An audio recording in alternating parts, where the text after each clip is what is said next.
Everyone, welcome to the virtual public meeting, Thursday, June 3rd, 2021 of the Planning Commission. This is a virtual meeting as we have had all this past year.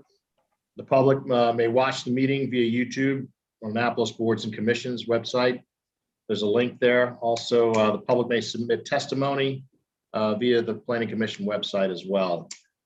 Everyone else that's on, please, if you have anyone else that needs to see it, forward them the link through our website, or you can open up our agenda on the Planning Commission website and send that to them. It'll give them the agenda and the link. Okay, we'll call this meeting to order. First, we'll do the roll call. Tammy, please call the roll. Mr. Sale? Here. Mr. Wallman? Present. Mr. Klein? Present. Mr. Imes? Here. Ms. Butler? Here. All right, looks like we have quorum. We will proceed on to the approval of the minutes for May 20th. I did not see any emails regarding changes to the minutes as published. Were there any changes that anyone had that I didn't see? Please make note of that now, and the agenda should be displayed for everyone to look at.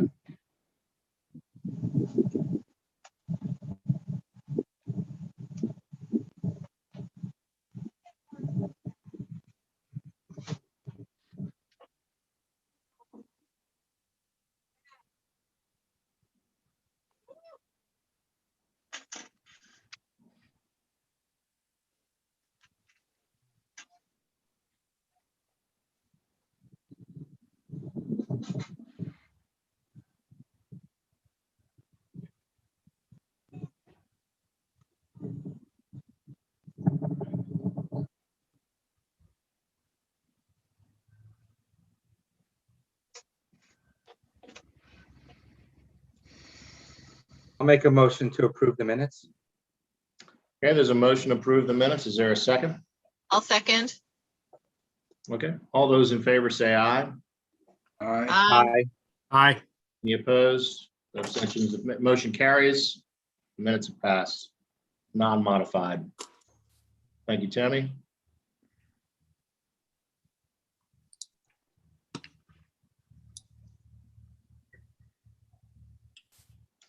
Okay, now going on down to findings, ordinance 0821 and dwellings above non-residence uses in the PM district. I was not there for that final determination, but Mr. Waldman chaired that item. Is there any changes to the findings that were submitted? I can go ahead and open those up.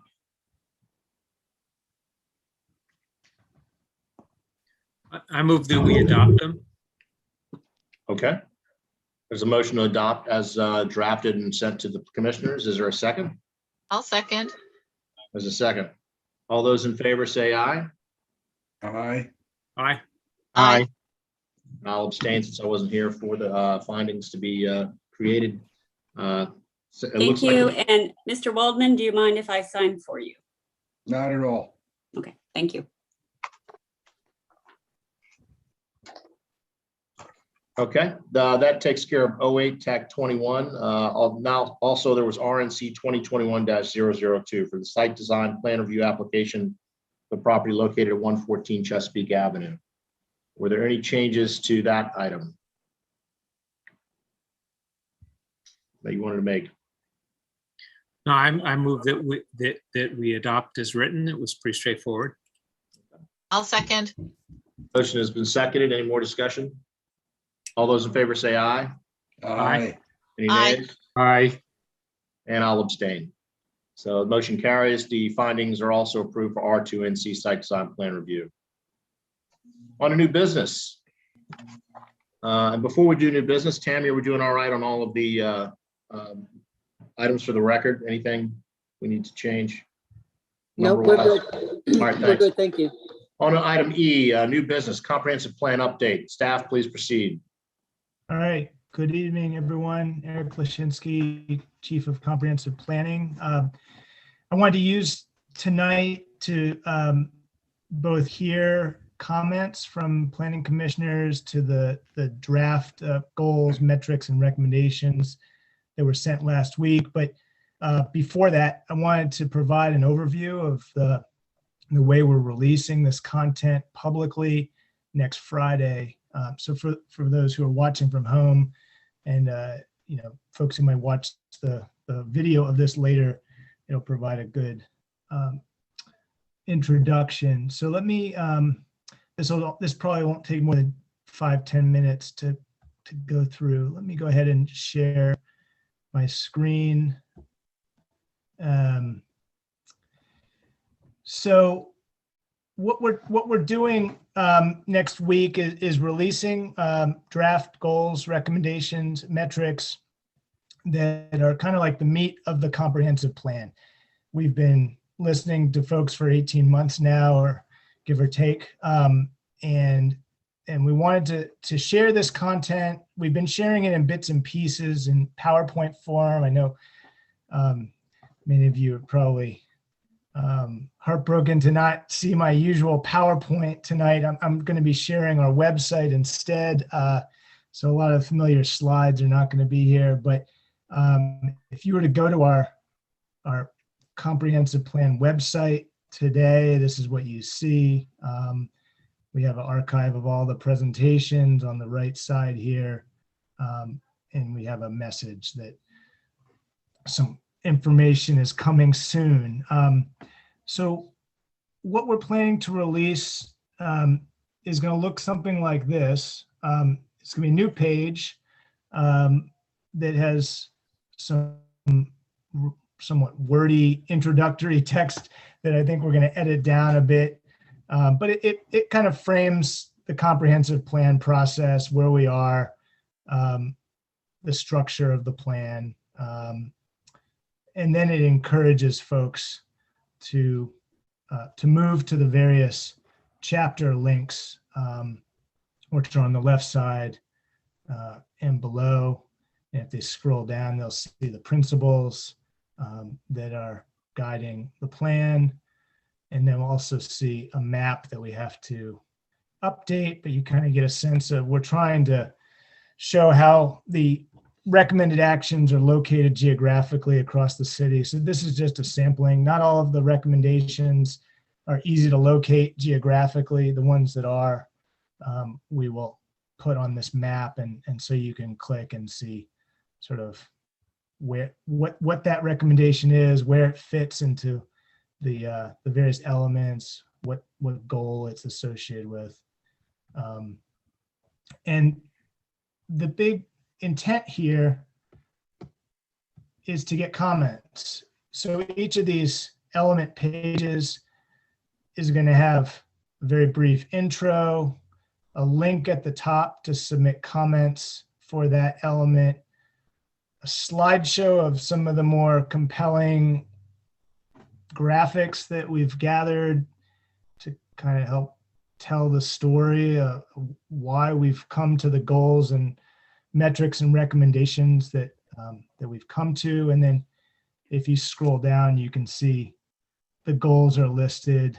You'll click on one, you see the performance metric, and there's some formatting that we'll still kind of work on next week, but all the actions are here. And so you can click on each of them and you can see the actions. And so, you can do that for all of these. I want to point out that for those who have been following this process along, we previously had an element called sensitive areas, and that is a chapter that we made a decision recently to change to environmental sustainability. It was getting to be too robust of a chapter, and sensitive areas was not an intuitive title for that chapter. And so we still have to talk about sensitive areas, but that's going to be subsumed within environmental sustainability. And I think that is going to make a lot more sense to folks. So that's probably the most substantive change that you'll see, but there's been a lot of updates to goals and metrics and recommended actions just in recent weeks. And the last thing I'll say on this, if you go back to where you'll see the intro, we're including something else that we've talked about previously called case studies. These are not, you might remember from the 2009 comprehensive plan, we had opportunity zones or opportunity areas where we were trying to channel, guide new development. We had 4 of those. The case studies are not that. They're really places where we want to demonstrate the kind of positive impact the goals and recommendations of the comprehensive plan could have. These are sites where we believe some redevelopment will happen in the next 10 to 20 years. So if you click on the link for the case studies, you'll get to another dedicated website where we explain the intent here. It's a way of basically taking somewhat of a lead on trying to get ahead of some of these properties in the city, large properties that are going to be complicated when they do redevelop. We want to provide some guidance in the comprehensive plan for these sites. And the guidance that we provide is not going to be finite. I think these are going to be have to continue to be discussed, but you can see the sites that we're talking about. The Bayfront Shopping Center, where the giant supermarket is located, the area where Chinkapin Round Road meets Forest Drive and Ayers T. Allen Boulevard, the shopping center at Route 2 and Old Solomon's Island Road and West Street, and then the Spa Road site, that will soon be a former Public Works facility site. It's the only site among these 4 that is city-owned. And so if you go to one of these links, you'll find some information. This map will load in a moment. The intent here is to provide an opportunity for the public to provide input and insight onto these sites. We highlight the site in yellow. We provide some basic demographic info and site info, and then we have a link to a survey that folks can take to kind of share some basic information. And it seems like a lot. We're trying to figure out an appropriate way to get input on these sites, but this is sort of how it works, and we're interested in what people are going to share for these. So we kind of grappled with how to be proactive with some of these sites, and that's what we came up with. So with that, I'm happy to take questions. And I will, actually, the last thing I just want to add is that, the schedule for the comp plan is pretty straightforward at this point, so I'm not sharing a graphic of that as I've done in the past. We're releasing this draft content next Friday. We're going to look for input into August. At the same time, we're going to continue meeting with different groups and individuals in the city who want to participate in the planning process. But we're also going to be continuing to work on actually putting together a plan document so that ideally in September, we can release something that looks like a plan document, and that would be released for public comment again. So that's where we're at in our process.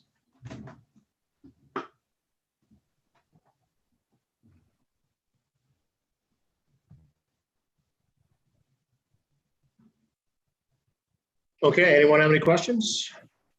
Are the case studies currently password protected? Is what I see. Have you just not opened that up yet?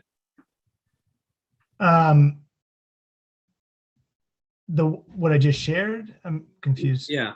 Well, yeah. So, the URL and the goals and strategies, you could read that and type that in and go look at it. Oh, well, I should say none of it's actually live yet. So we have it. It's live. It's just the ArcGIS stuff is right. protected. Okay. Yeah. So that, just making sure that wasn't a mistake. Okay, got it. Okay. I have to admit that I've not read it, which is my fault. Would you like comments before even next Friday or even after next Friday? Either So or. As a draft. I'd say if we get comments before Wednesday of next week, we have an opportunity to sort of update what we share with the public on Friday. I think we're going to be making tweaks up until next Friday. And so. And then that's- after that, this is really a draft. And after that, okay, you're we open-minded can- about what yeah, happens. that, your comments will still matter, but we're going to get a lot more other comments from other folks too. Okay. Do I get a prize for being the first person to respond? Still thinking of it. You deserve it, but I was impressed. Yeah. Alex's comments were basically to simplify, and make very clear a very few major goals and Yeah. perhaps your associated metrics and action plans, but to really boil it down. But he also, I would say, I agree with that, Bob, but in part, one of the key things I took away from Alex's comments were the financial impact of, the long-term, what I call adequate public facilities. We really need to factor them in and do a financial analysis that is, pretty thorough. Yeah, I don't know, I don't know how formal we want to be on these comments, but I'm happy to submit my comments to the record, or we can just keep them, as is. I don't really care, but we don't really have a process necessarily for this, other than just to send them to you. But Well, yeah, I mean, will say- oh, go ahead, Eric. yeah, I mean, the planning commission may, you may have your own policy on what makes sense there, but I think what we're planning to do with all of the comments we receive at this, because this is kind of a formal draft release, we're going to have a comment log where we track comments, in kind of a unified place, so we can kind of refer back to everything in one location, but that we can probably include as a maybe appendix in the final plan document. So Yeah, Eric, just to reiterate what people said on my behalf, I think that just the guiding principles, I think, needs to be more concise. And I'm really concerned about the language of what the net around the net impact of any kind of development. As Diane mentioned, that I think often that's just used in the short term, and things, depends on the time frame you look. The net impact can be very different whether you're considering 5 years, 10 years, 20 years, 30 years. And so I'm a believer you have to consider the full life cycle of some kind of development, that when you put in some streets, you have to consider what's going to happen in 30 years when those streets need to be rebuilt. And without considering that, you haven't factored the full cost in.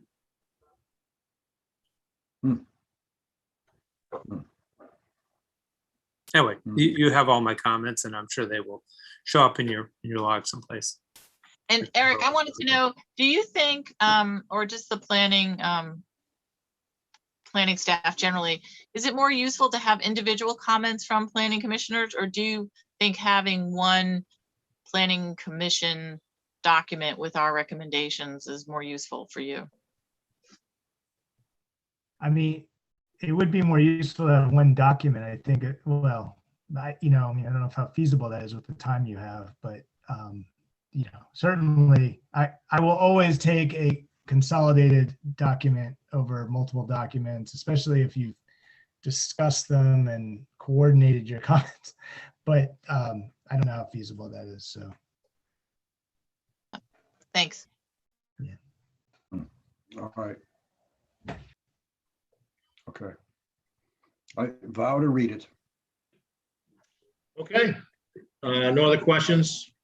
Can I ask a question? It's Ellie. Not Okay, normal, okay. but sure. Go ahead. We got a minute. Go ahead. It's not normal, but go ahead. Sure. Oh, I'm so sorry. I didn't know that. I was just on the Spa Road case study. That's huge that you have this vehicle where it's a huge deal that you have this vehicle where the public can weigh in, and thank you so much for that. How does it work? How does like an alderman help you get what you need, and where does it go from there? It's for Eric. I think what we're planning to do is another push to make people aware of the website when it's released. And so I think getting that out to civic associations would be valuable. So people know, that it's there and the kind of input we're looking to receive. I just think we want to get a diversity of perspectives. Obviously, that's kind of always the goal, and just make sure it gets to enough people so that we have that. That's really going to be, I guess, the challenge. I mean, even if we're coming out of COVID, we've obviously been doing everything. The majority of what we've been doing is online. We discussed different ways of releasing this content, and this one seemed to be the most accessible. That being said, I think if people have constraints and using this format, we can provide other means of receiving comments. And I think we'll have to make that more clear, I think, on the website too, and in the outreach we do. All right. Yeah, I'm just tickled about that. So sorry for interrupting. Thanks. No, and actually, you're bringing up a good point. It kind of makes sense. If we're going to do these continual comprehensive plan updates, real short updates here, I think this is a great forum for any council member if they want to show up and ask questions for the comp plan and get a quick status. So I think that's something we should do from now on. Any council member that wants to come in and ask a quick question, you can expect that at least every other meeting, if not every meeting, we're going to have a quick 10-minute comp plan update in the beginning where you can probably ask a question. So good point. Anything else? Anyone? Anybody got any questions for the comp plan? Are you equipped to take this out to community associations and project the website onto a screen and talk about it as you go through it? Yeah, absolutely. Yeah, we Okay. could do that. Okay. Let's see if we can't get Admiral Heights and Germantown together. Sure. Okay, good. Thank you. I'll take I'll start to study it. It looks great, by the way. And I think you have so much more flexibility when it's digital like that, electronic like that, you maps and the focusing and the comments and surveys. This is really it's beautiful. I mean, it's really, you're to be congratulated, you and the whole team. Thanks so much. I mean, I think Eric Borchers here in Planning and Zoning did a lot of work on this, so he should get some credit for sure. And Ina in the communications office has helped quite a bit as well with setting it up. So Great. All right. Let's see if we can get it out. Sounds great. Thanks. All right. Any no other questions? We can roll right into the public hearing for the comp plan annual report that staff will be giving us. So let's go ahead and open up the public hearings. Comp plan annual report for public hearing. And this will be continued to June 17th. So this is the first time we're getting it. So staff, please proceed. So I'll continue here. It's actually pretty straightforward. I believe this this letter was circulated earlier today. I'll share my screen again just to explain what we're talking about here to the public and everybody else on the. So the Maryland Department of Planning requires this each year from jurisdictions. It's essentially a report on development activity and changes in policy that have happened in the last year. And it's a requirement of the land use article that the state has. Because we were under a threshold of new residential permits issued, I think it may be 50. We were at 46, as you can see here within the priority funding area, which is a state designation. We were entitled to submit the short form, which is very short. It's 2 pages. We had to provide just some basic responses here. Is your jurisdiction scheduled to complete and submit to planning a 5-year mid-cycle comprehensive plan implementation review report this year?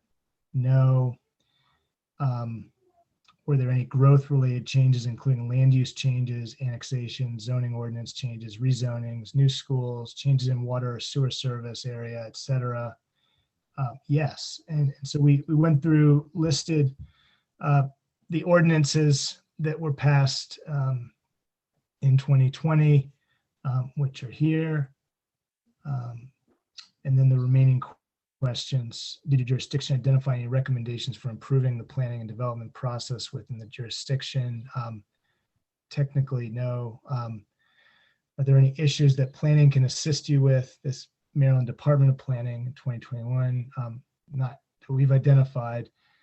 And then this is related to have all members of the Planning Commission, Board, and Board of Appeals completed an educational training course as required under the land use article, and I believe you have. So that's the extent of our annual report. Not terribly exciting, but it is what it is.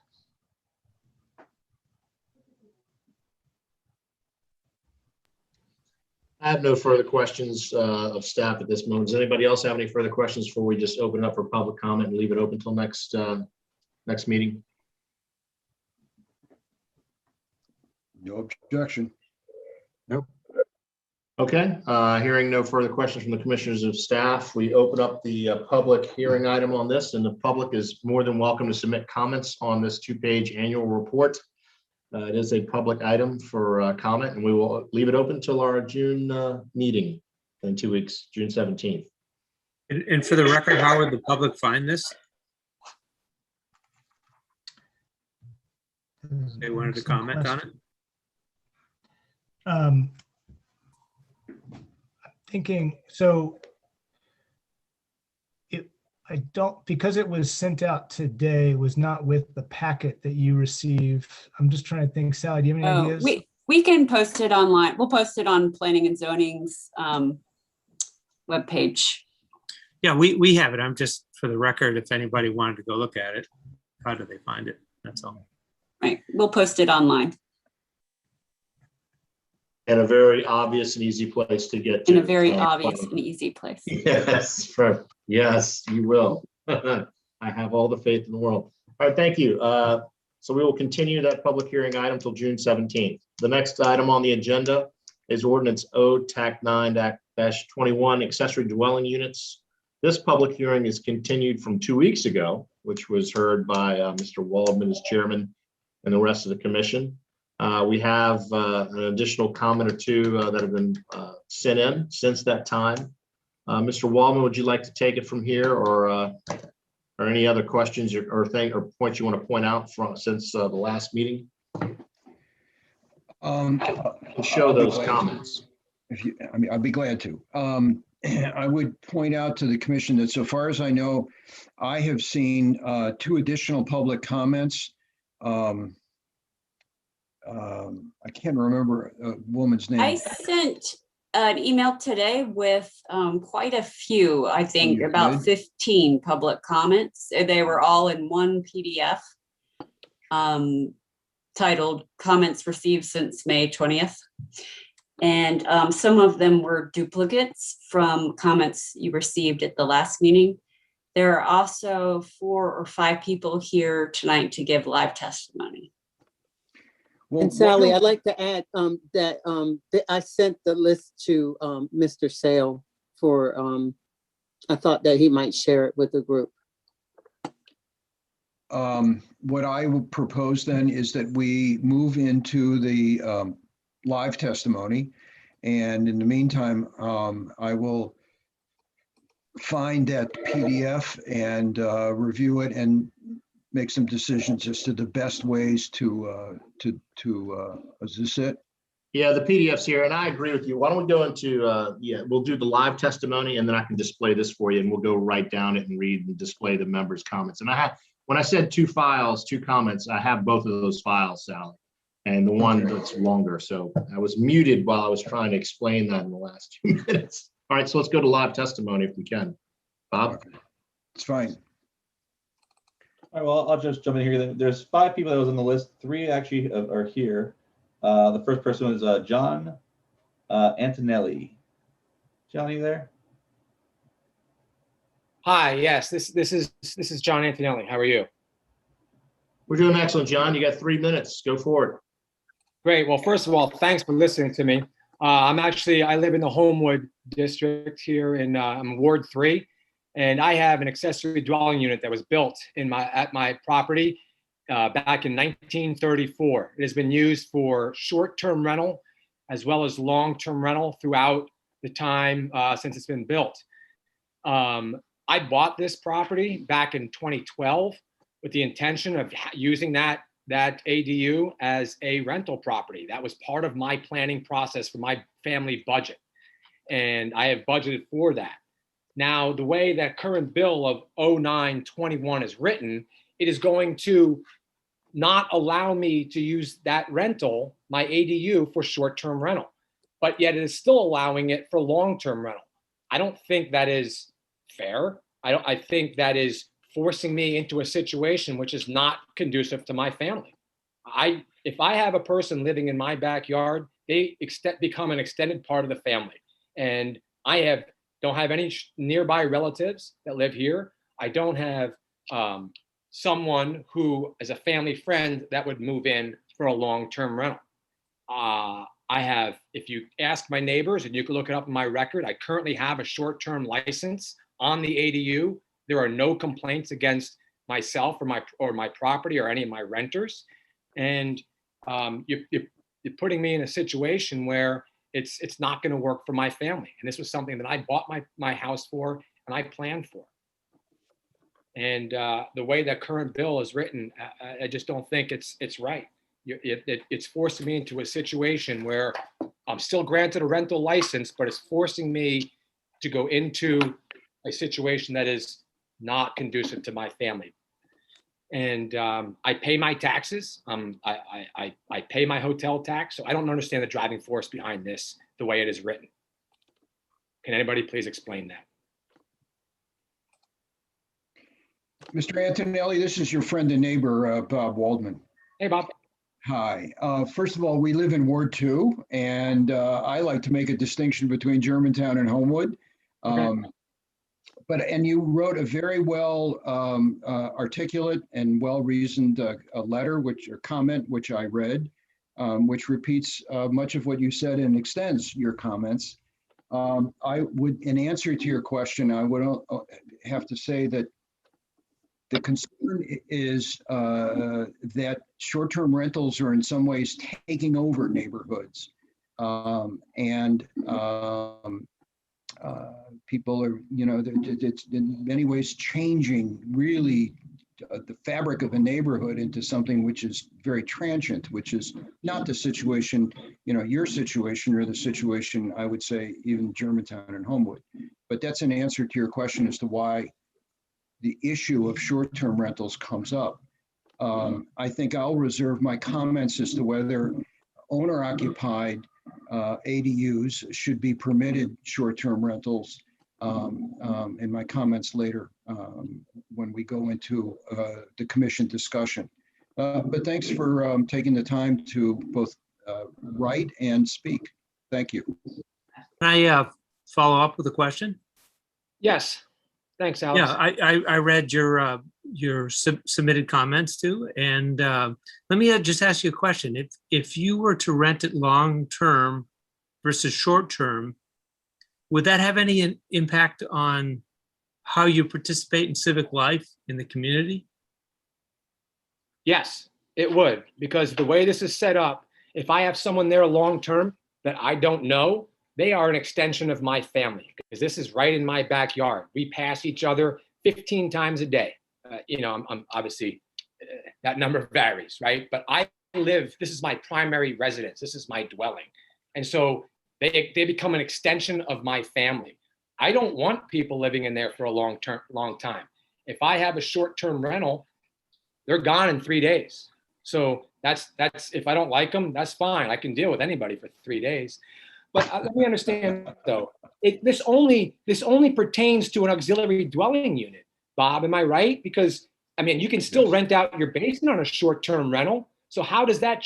How does that not change the landscape of the neighborhood just as my? Well, that's AD that's renting out your basement is essentially an ADU too. But so you didn't quite answer. Maybe let me be more specific with my question. In how you interact in your neighborhood, whatever you do with the community association, or how you live your life in the neighborhood, is that going to change whether you have a long-term renter or a short-term renter? I mean, you'd go about your business in the neighborhood in the same way you do it regardless of what kind of renter you have? That's really the question I'm getting at. Yes. My business in the neighborhood is always the same. I'm friendly with neighbors on both sides. I just had a new neighbor move into the right of me. I'm good friends with Nan Henry next door to me. I see Bob every day walking the dog. We talk. I would live my life the same, but it would put me in a position where I could get uncomfortable if I'm forced to have someone who I don't know live in my backyard for an extended period of time.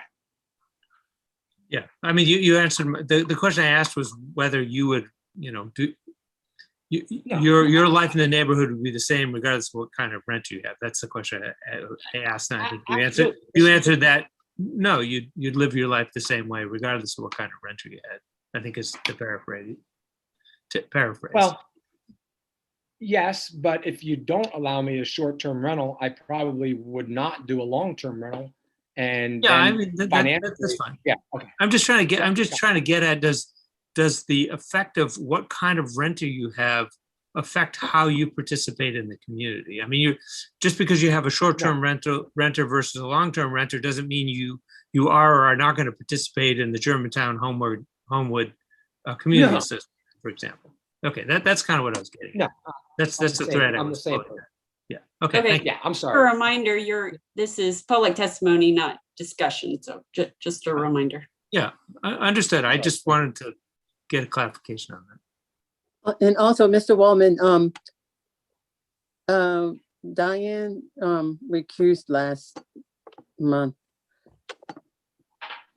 And I think she probably should recuse again on this time.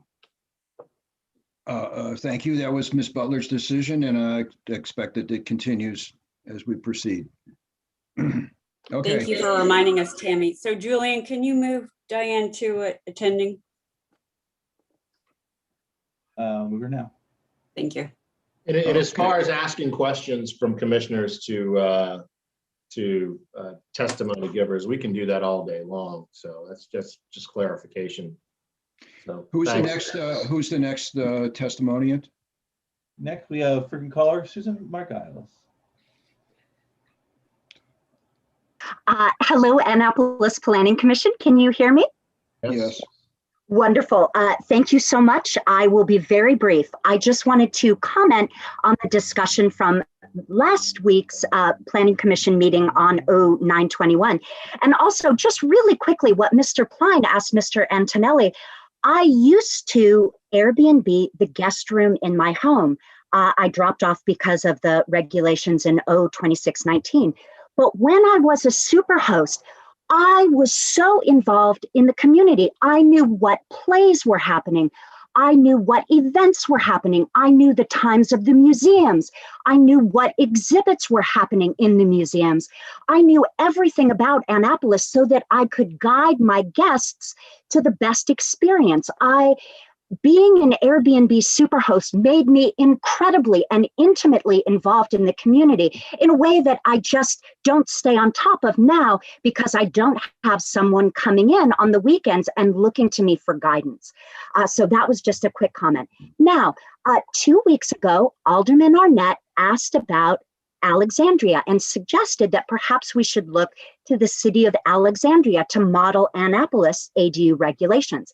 So I went and did a little bit of research, and in March of 2021, the Alexandria City Council passed Ordinance 0682, which legalizes the construction of ADUs with no off-street parking requirement, with no restriction on short-term renting the primary residence, and allowing the ADU to short-term rent for 120 days. So Alexandria really recognizes that homeowners need the flexibility to short-term rent their ADU.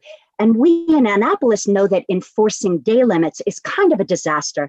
So I ask you, amend the bill, lift the short-term rental ban on owner-occupied primary resident hosts only.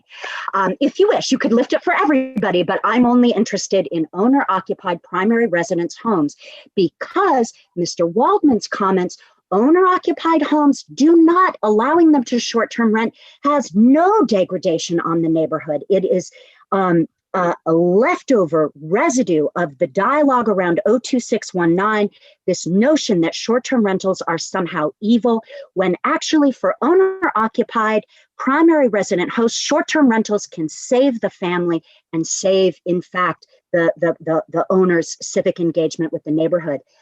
Finally, I want to comment about Portland, Oregon. Mr. Waldman asked about Portland, Oregon.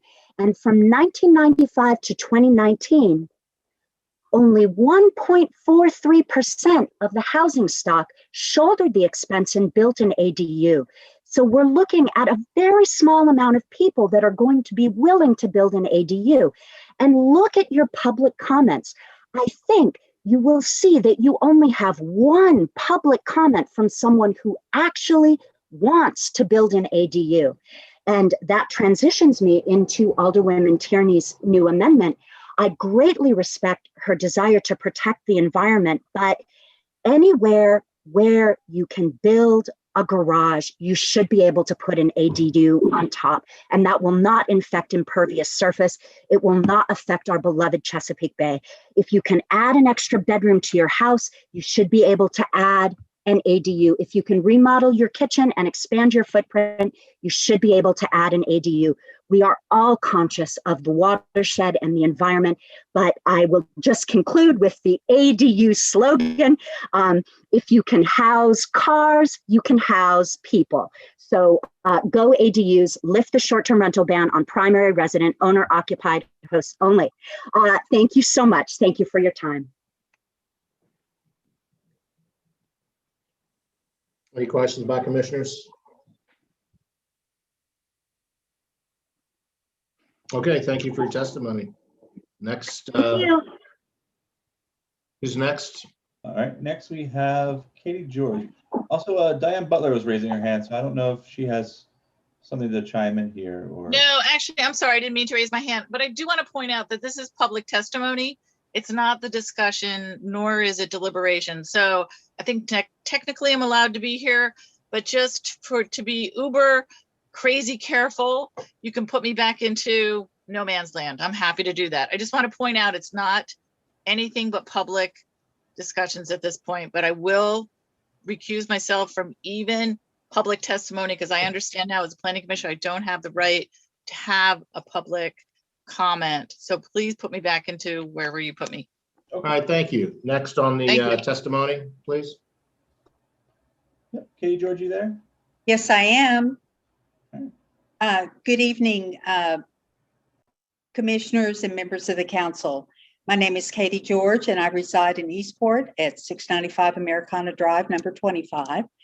I'm here before you this evening to kind of reframe the discussion around Ordinance 0921. In my opinion, the focus so far has been on why and how to limit the construction of ADUs, but I'd like to talk about why we actually need to have ADUs. In dynamic times, such as we are now experiencing in Annapolis, potential change often leads to fear of the unknown and thus the dissemination of rumors and inaccurate information. Folks are quick to identify the faults, the failings, and the challenges of making a change, rather than identifying the positives that making a change can bring. So I suggest that we ask ourselves, Why shouldn't we encourage the adoption of ADUs as a housing strategy in and for our community housing profile? And let's acknowledge the facts. Why am I an advocate of more affordable housing alternatives in Annapolis? Well, partly because I've spent the last 9 months as feasibility chair of the city's Housing Affordability Task Force. During that time of our extensive research, I learned the specifics and causes of the housing shortage in Annapolis. But also, and maybe more importantly, I've actually owned an ADU and experienced firsthand how financially beneficial it was for me. I was a divorced mom with 2 preschoolers when I purchased a 1930s home, similar to what you see in Eastport today, mainly because it had a little house at the back of the lot. The documentation for a long-term rental income stream made me eligible to buy the home at all. For 5 years, I rented variously to a new lawyer, a student couple, and a part-time hairstylist. That rental income helped defray my mortgage. Then for the next 5 years, our little house allowed my elderly mother to live on site with me and her grandchildren. So yes, I personally know the advantages of having an ADU when you have limited financial resources. So here are 10 reasons why I've identified why ADUs are a good idea for the future of Annapolis. ADUs provide needed housing to address rental stock shortages in Annapolis. ADUs allow existing homeowners to optimize the highest and best use of their own property. ADUs increase the property value and resale of the primary residence for the property owner.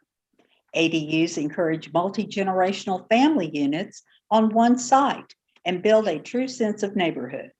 ADUs serve as a cost-effective private guest accommodation for visiting family and friends. ADUs support homeownership by allowing for potentially long-term rental income stream to help defray mortgage costs. ADUs provide an on-site private workspace for remote workers in a post-COVID world. ADUs give housing options to young, senior, or disabled populations.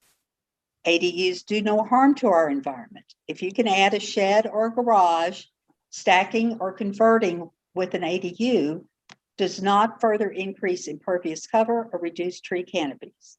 New construction must meet environmental standards. And finally, ADUs are a permanent long-term dwelling solution that increase housing options for our residents who need it most. Thank y'all very much for allowing me to appear before you this evening. Ms. George, thank you very much for your very cogent, well-organized, and well-delivered comments. Thank you. Thank you. Thank you.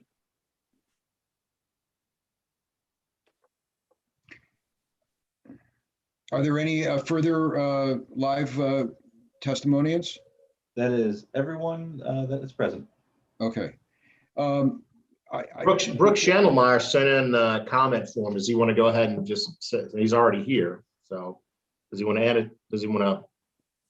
I sent that comment in about, I think before a previous meeting, because I didn't know how to get the link to the actual thing.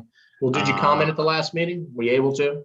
I gave Mr. Waldman asked a series of questions to me about intention, some of the goals and priorities for the bill that I was able to comment and answer. So the public comment, the comment that I submitted through the web portal, that was an accident, just didn't know the process for getting a link into the actual meeting at the time.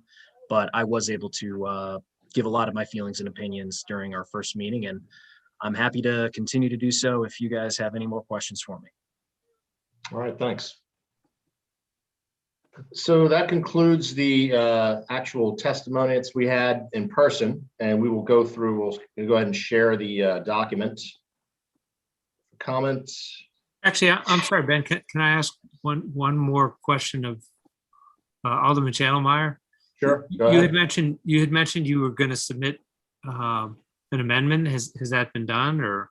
No, I have not got around on that yet, but for people who are not familiar with what Mr. Klein is talking about, I will be submitting an amendment to get rid of the off-street parking requirement. My rationale behind that is it adds an extra cost to the construction of these, meaning that less of them will be able to be provided at an affordable price. I actually recently saw a study that said off-street parking requirements can add up to $200 to $300 to $400 per unit per month. So that's a pretty significant amount of money to me. And the more I learn, the more I realize that housing for people is more important than storage for cars. Thanks. Okay, moving on to the document that has the conglomerate of submissions. Let me scroll down here. From the Eastport Civic Association, and we've all seen these.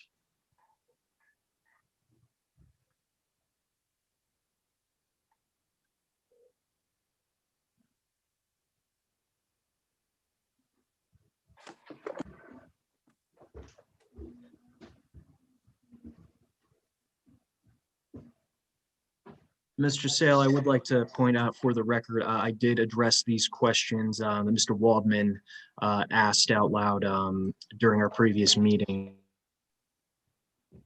Okay. And they were all covered pretty satisfactory. Would you say, Mr. Waldman? I would From the say Eastport Civic Association. a robust discussion, and we specifically went over the questions posed by Eastport Civic Association. Yeah, I agree, Mr. Chandelmeyer. I agree. Yes, sir. Here's Laura Hanby at Bayfront Drive. She wanted to do live testimony. Was she able to do that at the last meeting? I don't recall. Laura Hanby. No, I don't think we had no live testimony. No, I sent her the link, Ben, for tonight, but I guess she was not able to make it. The Okay. woman on Bayfront did speak at our meeting. That's true. Susan Margulies did. No, the woman on Bayfront did. The woman on Bayfront. Susan Margulies is downtown. She's on Conduit, but the woman on Bayfront did speak for quite a while. Laura Hanby. Yes. It was Grace Finnegan, I think. Oh, somebody on Bayfront spoke for quite a while. Yes, it was Laura Hanby. And there's Susan Margulies' online Okay. submission, and she just followed that up. So we'll go past that. There's Brooks. Ted Shiles.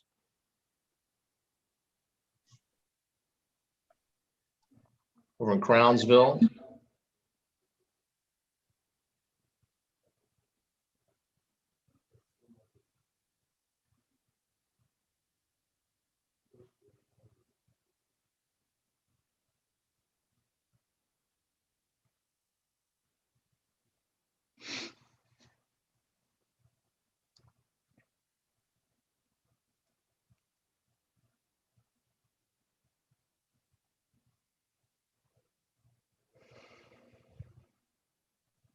And Charlie Zold from 98 Monticello.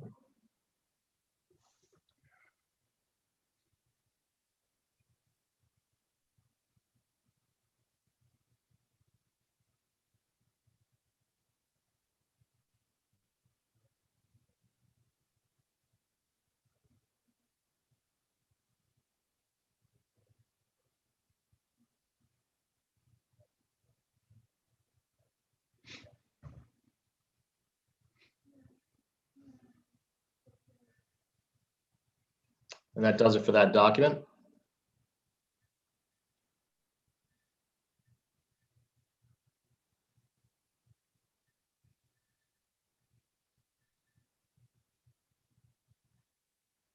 And I've got one more document to display here, so give me a second.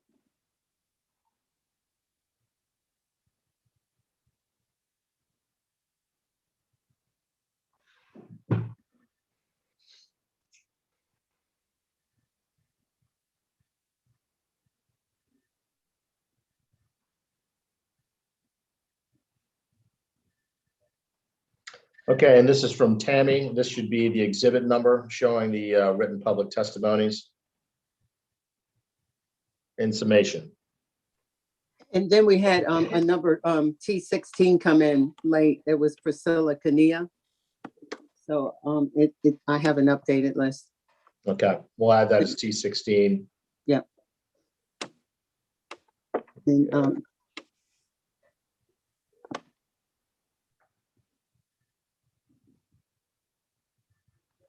Hold on, I'm moving a file around real quick.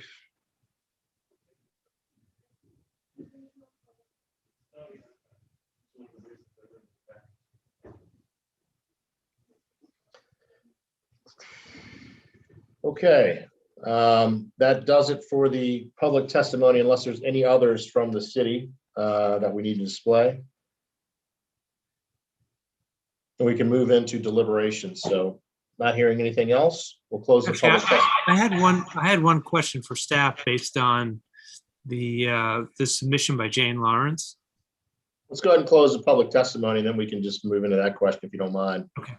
All right, let's close the public Sure. testimony on the item and now move into deliberations. Mr. Alex Klein, you have questions or comments? Yeah, so in the comment that Jane Lawrence filed, one of the points that she brought up was about the minimum floor area per resident. And I just wanted the staff's comment on how this applies and what the experience has been in the city for that same requirement that I assume is the same for whether it's an ADU or any other rental property, whether that has been, what the experience has been. I think it's like 150 for the first resident, 100 for next resident. I mean, do you find that in a rental apartment that you've got, you're bumping up against that limit typically? What's your experience been? So this is for the building code requirement for how many people? Exactly. Because presumably that would apply here as it does in any other rental. Right. Any other how often do we have to enforce it? Is that the question? Yeah, I mean, I guess what I'm trying to get at is whether this is something that's a big problem that's going to be exacerbated by an ADU, or is this a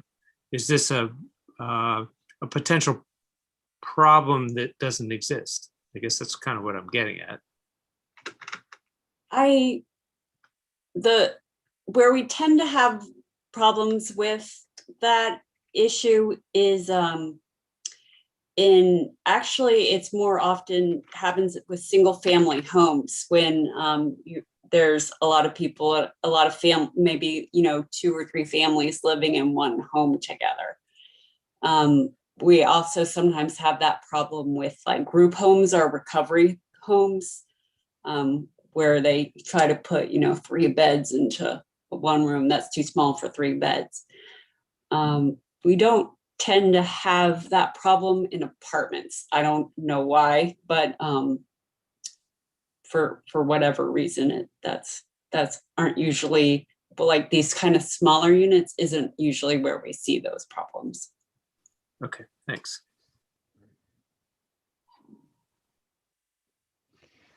Do exist though, because we had one in my community, Alex, where we had 17 people living in a unit, but it took the city about 6 months to get them out, but they did get them out eventually.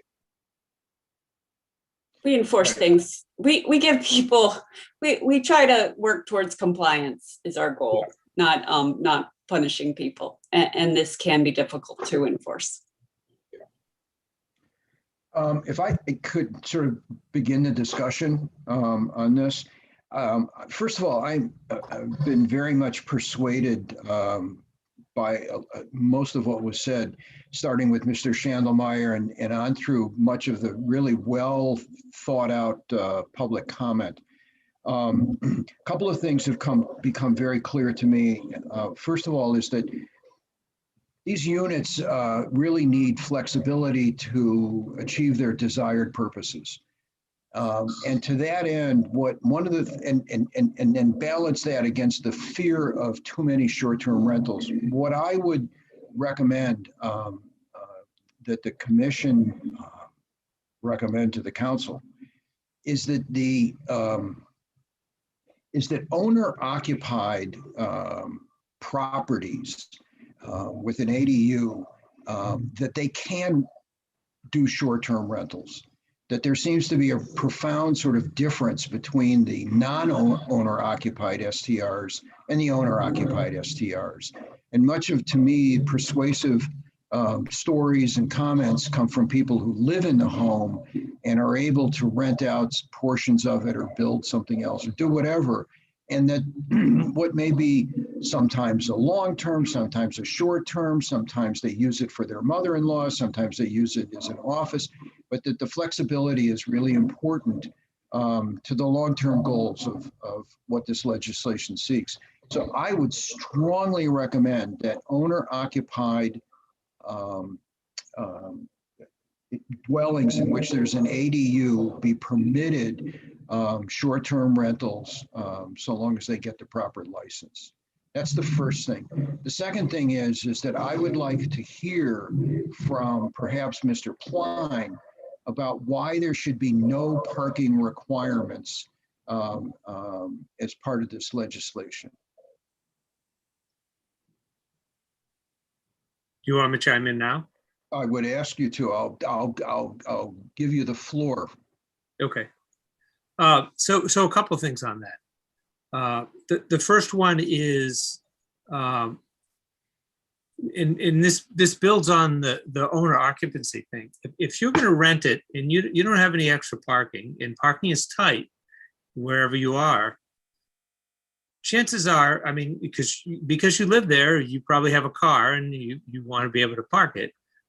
Chances are when you rent to somebody, you're going to say, there's no parking here. If you're going to bring 2 cars here or a car, this isn't the right place for you. So I think the owner occupancy brings a level of context to the situation. So that's the first thing. The second is what Alderman Schnellmeyer mentioned. It does add costs. It adds another barrier to these things being utilized in the way that we'd like to see them used. And yes, I realize that, you know, parking is a hot button for a lot of people.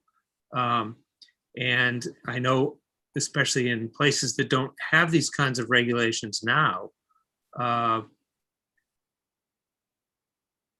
residential parking permits or residential parking program is one way to manage that on-street parking. And if you want to read the chapters on that stuff in Donald Shoup's book, The High Cost of Free Parking, you can get all of the scholarly analysis of that, which I won't try to repeat here because it'll bore everybody to death. But there's a lot of research on how to better manage street parking. And so when places are challenged with parking, you know, ultimately you're gonna need some kind of management of street parking. You know, maybe nobody wants that, but it's probably on the table for a lot of people. And of course, we know downtown where that happens, it's pretty important. You know, and so following on that, I would say that if you had an ADU in a place with managed street parking like that, you would not let the person renting the ADU have parking permit. And so you can say, I'm going to rent this to you, but you better not have a car and you don't expect to park on the street because you can't. You're not going to get a permit. However, if you live in a place like downtown that has some other parking arrangement available, or it could even be really anywhere that has a place that you could rent, you know, that's, if you wanted to have a car, you can rent a place in Hillman Garage. Or if you're in Murray Hill, you can rent a place in Knighton Garage, or Park Place, we know has plenty of spots. So maybe it's not in front of your house, but you know, there are other options. And so I think the idea of requiring parking is on site for that unit. If you have that parking, you're going to get somebody with a car, because that sort of goes with the thing, and it raises the cost, and it's probably an impediment for most people who don't want to try to provide that, either through cost or they don't have the space or whatever. It's typically used in the things that I've read. Parking is typically used as a way to say no. Okay. So I think those are the primary things. I'll turn it back to you, Bob.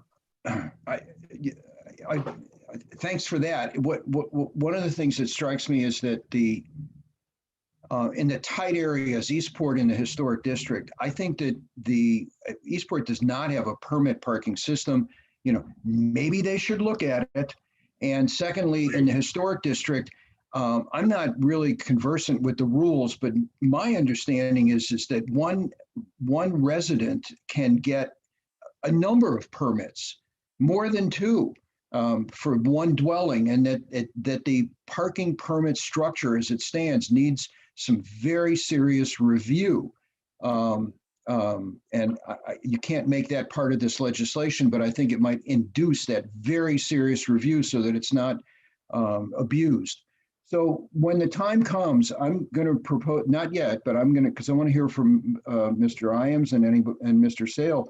I'm going to propose that an owner-occupied dwellings, residences with an ADU be permitted short-term rentals, which means that non-owner occupied dwellings will not be permitted, the STRs, which in some ways resolves the tension that's been raised throughout this legislation and the STR legislation. And with that, I relinquish the floor. So I'll just pick up to finish one last thing on that, the owner occupied. That's in our last meeting. I read my piece and on that, and I've really thought about it a lot more in the last couple of weeks about the owner occupancy. And to me, the difference of how an owner occupant versus a non-owner occupant interacts in the community is very different. They have very different motivations. As an owner occupant, you're very much invested in the community and how the community works. And that's why I was sort of pulling that thread with Mr. Antonelli, is to try to see if, what his experience would be. Does he changes the way he interacts in the community? And I think the answer is no. And so owner occupants tend to be invested in the community. They want to see things. Their incentives are to make the place a nice place to live, versus somebody who's not an owner occupant is very much invested in how much money they can get for a rental in their place. And I don't think they have this. It is not wrong. That's not wrong or necessarily even bad, but it's a different set of motivations. And I think what we see downtown is that those motivations have not necessarily been good for the community. So I'll stop there. Sorry. I agree. I know Mr. Antonelli's place very well, and I know his neighbor, Nan, and they have no problems there, and they really keep their place up and well, but they're right near the stadium, so it makes a lot of sense for them to want a short-term rental, and I totally agree with that, and I don't think they abuse it. I do have concerns about the pole parking issue, because in most places, I don't think it's an issue, but downtown, obviously it's an issue. And you're going to have, and maybe it has to do with a bigger issue with regards to parking as it is. When we had one person who who came to us complaining because they had 4 cars, but then they wanted to allow, take away parking spaces downtown at the meters at night or something, because she said, well, that's for overflow parking. I'm like, you have 4 cars and 4 permits already. And she thought, and I was like, you downtown. So what do you expect for living downtown? But maybe one of the things is, if we do allow short-term rentals downtown, maybe we don't allow them to get the temporary parking tags for their renters, that they're forced to go to Hillman Garage or wherever, so they're not on the street. I don't know. It's just, I think maybe it's not a one shot for everybody. Maybe it needs to be different in different areas. Okay. Anybody else, Mr. Sale? As far as the accessory dwelling units are concerned, it's too broad-based to go over Annapolis as a whole, in my opinion. I'm not for the accessory dwelling units in my R1 neighborhood. I'm not for them short-term, I'm not for them long-term, I'm not for them owner-occupied. Because I deal with it in houses around me. and it takes up parking in front of my house. It adds a significant amount of noise. It really takes away from, you move into a neighborhood, you want that R1, R2, and you don't get it. Yeah, you're effectively taking the R1, R2 away. You're really putting in multifamily. So I really am against it. I've been against it from the beginning, but I'm clearly going to be outvoted, and I can't vote on this. I wasn't here at the meeting last week. So I think there are going to be negative impacts, and sometimes they just end up being party houses. Sometimes they're completely respectful people just coming in for a weekend, but you're going to have exceptions. But I understand what you're saying. Those kinds of things can happen in a long-term rental house. I mean, I've got a long-term rental right across the street from me, and we've had renters that been all over the place. And they're there for a year, and they move on. And actually, there's a garage in this rental unit that has, in multiple years, been rented as an ADU until somebody ratted them out and they get kicked out. And some of the people that lived in this very, very small apartment on this garage were very nice people, and they contributed to the community. I had no problems with that. That's great. I'm sure it works in yours. Doesn't work in mine, so I'm against it. But, anybody else? Ben, did you not watch the recording from the last meeting? Unable. Okay, then I'm afraid we don't have a quorum on this topic. You have quorum because we're here, and then you can actually vote on it with less than what your quorum is to be here. We went over that with the lawyers last time. We have, what do we have? We have 5 people here, and we have a quorum of 3. Yep. Okay, we did hash that out last meeting. Yep. Okay. You absolutely can vote on it. Wait a second. I think that Joelle rethought that issue. You have to have a quorum for your vote. You have to have 4 people who have listened to both aspects of the hearing to vote. You can't. That's not what I heard Mr. Brathwaite say. I think that he later on, modified that. He said, come across my desk. He changed his mind, and he said you have to have a quorum of the people who are there and attending. And we have, well, anyway, it depends on how you count it. Mr. Sale and Ms. Butler are not able to vote. And so what you have is 3 out of 5 or 3 out of 4 who are able to vote. Which works. And but what he did say is you need a majority of, when you have those few numbers, you need to have all 3 voting in unison. Yeah, but I don't think Ben can vote because Ben hasn't had that recording yet. That's correct. Okay. So given that, and I'll let other people work that out later, but I do think that we are able to take a vote on this.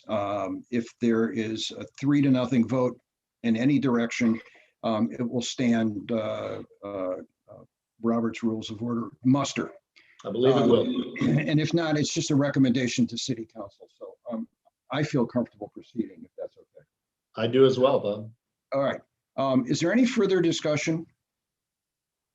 I'm going to make a motion, and my motion is that we recommend approval of this legislation with 2 significant changes.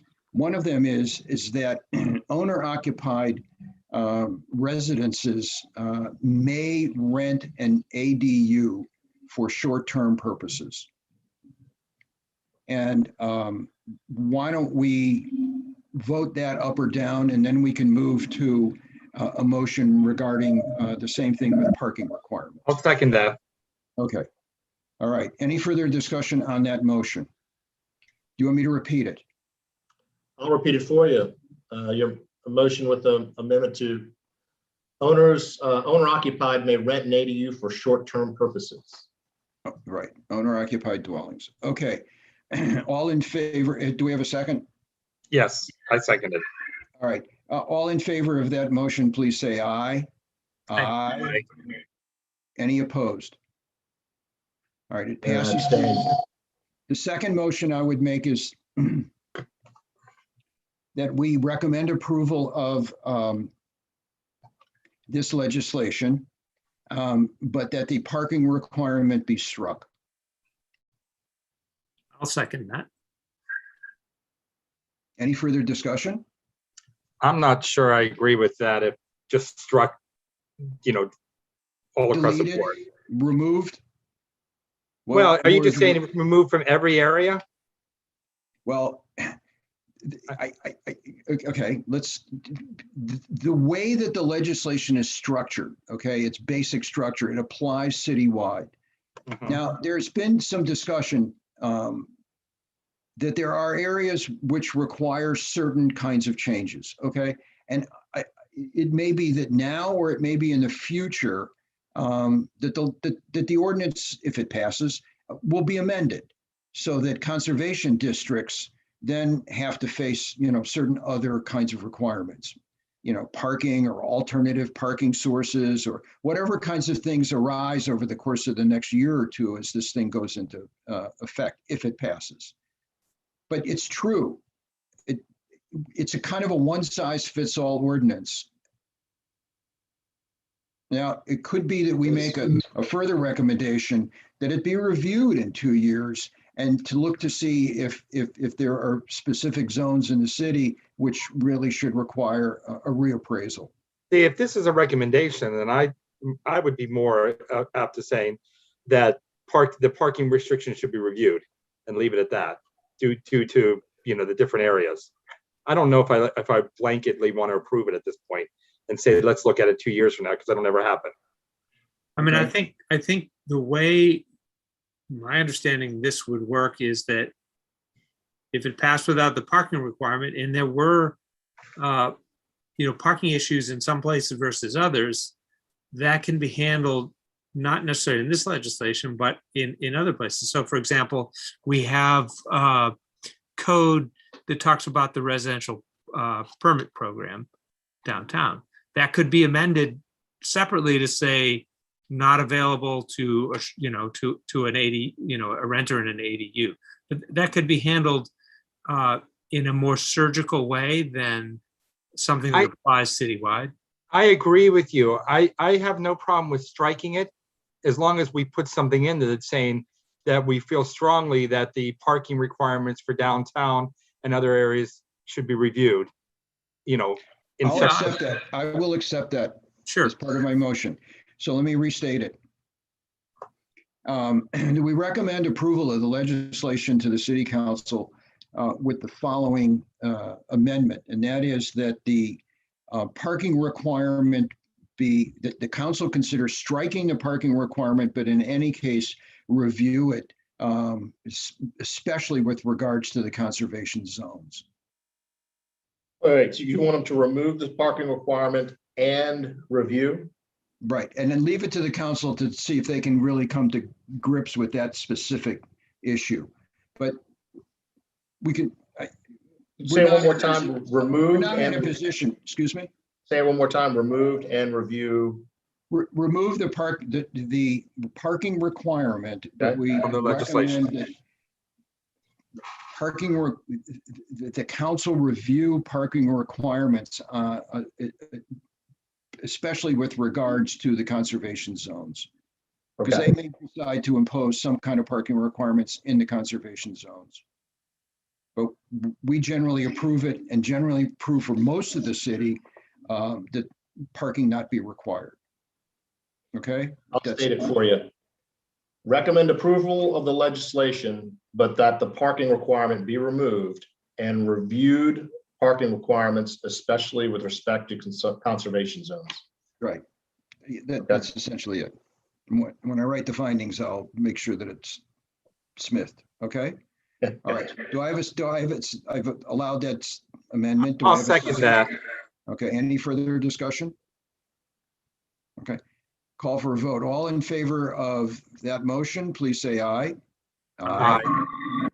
Any opposed? Okay. Abstain. 3-0. All right. I have one.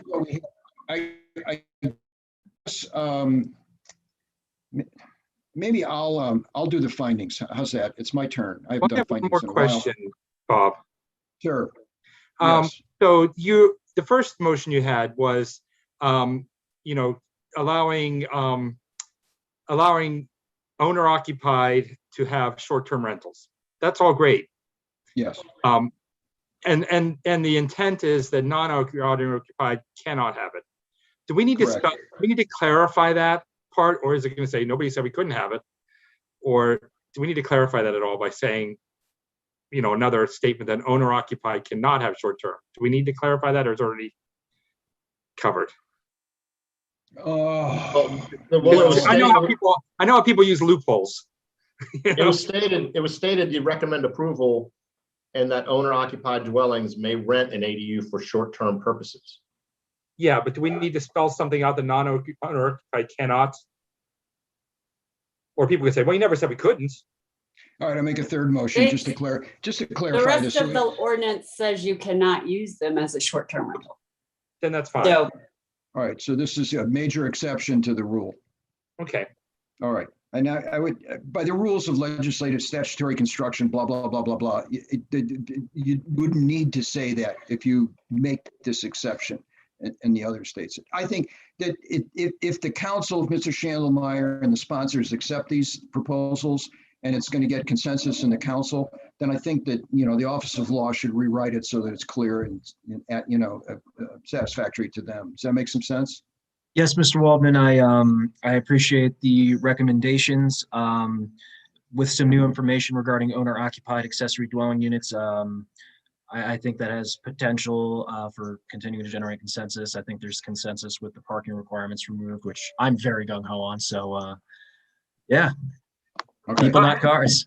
Listen, you have, what do you have? You have your votes on the city council sitting in on this discussion tonight. So anyway. I have one other area, and if you want me to make a motion, just so we can get on the table and discuss it, and then shoot it down if you don't, you know, if we don't want to do that.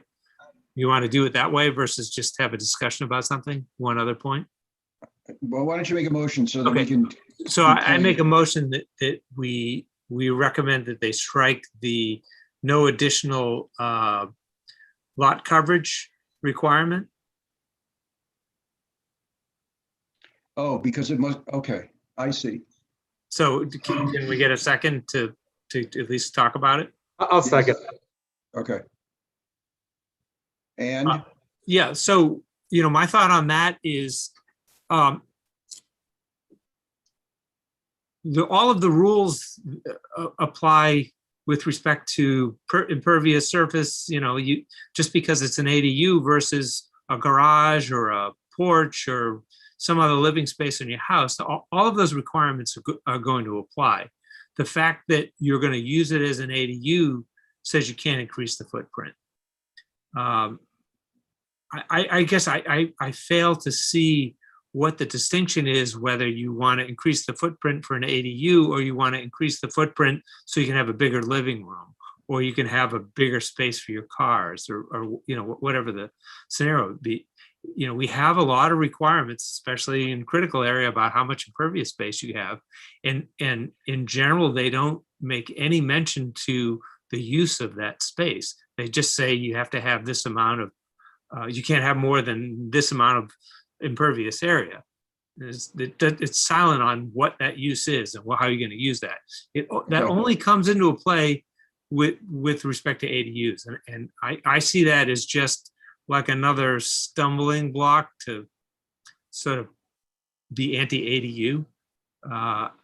You know, I just fail to see the difference of adding that requirement for that use when it's, you know, if you're really concerned about the environmental aspect of it, who cares whether I'm got a bigger living room or, you know, I have my mother-in-law that's living in there, whatever.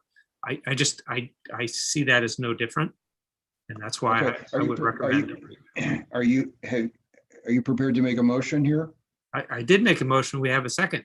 We're in discussion. Well, we should state it to be clear. You recommend that they strike the no additional lot coverage requirement or limitation. Yeah. Right? And is that correct? Yeah. And the question for staff, I don't think it needs to be said that all the other regulations apply. I mean, I don't think we have to state that, but they do. You're right. So it's not like you can get, just because it's an ADU, you can get 100% lot coverage. So. Okay, all right. It's just like anything Any else. further discussion? Any questions? Okay, I'm going to call for a vote on that motion. All in favor, say aye. Aye. Aye. Any opposed? No. Once again, Abstain. 3-0. Okay. Well, I want to thank everybody for this. This has been, a complex piece of, of social change that's been proposed. It's made its way through. It's taken its time. I think I appreciate the discussion from everybody who's contributed to the discussion. It's been very enlightening to me. I must admit that I was very hesitant about this at first. And I see it in the context, a lot of the context that people have talked about it. And I've changed my mind. And I appreciate everybody who sat in, and hopefully you've benefited from our discussion and our parliamentary stumbling. Thank you very much. Now I'll hand the gavel back to Mr. Sale. Thank you, Mr. Waldman. And you've done a fantastic job of parliamentary procedure, I must say. It's perfect. And you recalled what Mr. Braithwaite told us to the T.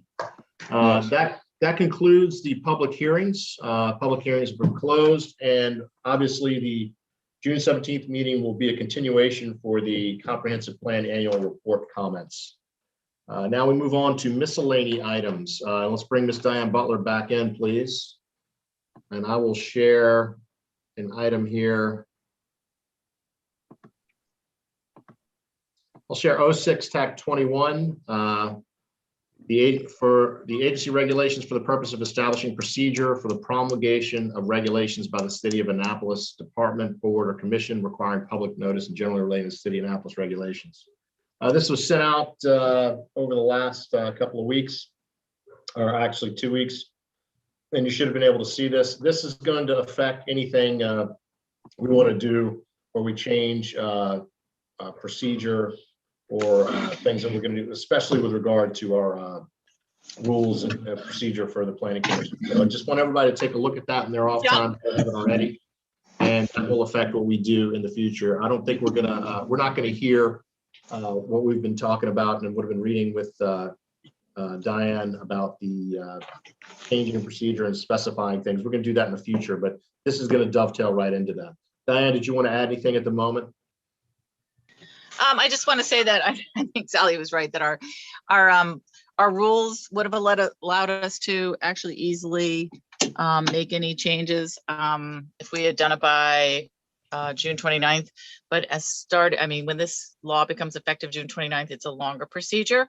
So unfortunately, the changes that we were proposing with respect to conflicts and ex parte will be dragged out for several months. But that's what it is, so it's fine. And we've been operating under the same rules for years, so several months, hey, it'll get there. And that'll be coming to us probably in the next meeting or the meeting thereafter based on agenda and be able to dovetail that in. And hopefully, Jackie, we can fit some time in for that in one of our next 2 meetings. Do you think that'll be a problem, Ms. Rouse? I don't think it will be a problem. Do you have a draft? Do you have a draft yet of what you all want to propose, or do you just want to have a discussion? We have a rough draft and we'd like to discuss it. So we'll feed that to you, and we'd like to do it at our next meeting if possible. Okay, so this is just a draft. So not sure if it's just a draft. It probably does not need to be posted for the required. You don't want to have a public hearing, is that correct? That's correct, because we're still in the draft and get ideas. Okay, let me just double check to make sure that you can have a discussion about it without following the new process, which goes into effect in June 29th. It's in if you scan down. I understand that, Diane, but we're trying to, we've been trying to follow the process anyway. And I would like just to be able to double check with the Office of Law to make sure they don't see any impediment to adding a discussion prior to having a public hearing on it. That's all. I just want to make sure, we don't need to get off on the wrong foot with this. No, I'm sure I agree with you. I'm just saying if you scan down to the end of this, you'll see that the effective date is June 29th. Yeah. I understand all of that. I've read the legislation, but I just want to be careful, because it's the whole rules process has now had kind of major update and everything. And I don't want to advise you that you can do something and then find out it's a problem. But no, I know, but you did advise us that we couldn't do it, but we actually could. So you're still saying we can't do it. I'm just saying, if you look at the end of this, it says the effective date is June 29th. Diane, I believe even if we don't, even if we were following rules, even if it was time was 10 months ago, we still don't have a final draft, and we would have had to provide one to the public to comment on anyway. So no, I know, but we're we're following. Essentially, what we're doing is following what the other quasi-judicial boards are doing. So it's not. I'm fine with whatever you want to do. I just want to point out that we've been saying we can't do this for a while, when I just read the legislation for the first time the other night, and we could have. And Sally was right 3 months ago saying that it's not that difficult to change our rules. It's going to become more difficult, but I think you're right, Ben. We've been hanging out on this issue since November, so who really cares anyway, right? Not me. So that's fine.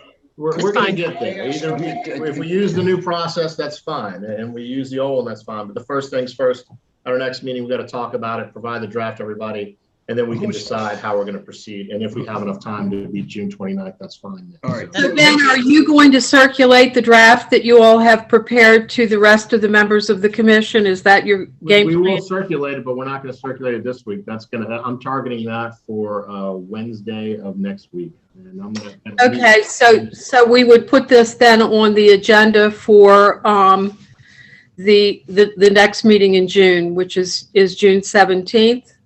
Yes. Okay, so you will circulate it by next Wednesday, so everybody will have a chance to look at that before, and I will just double check with the Office of Law about, having it as a business discussion item.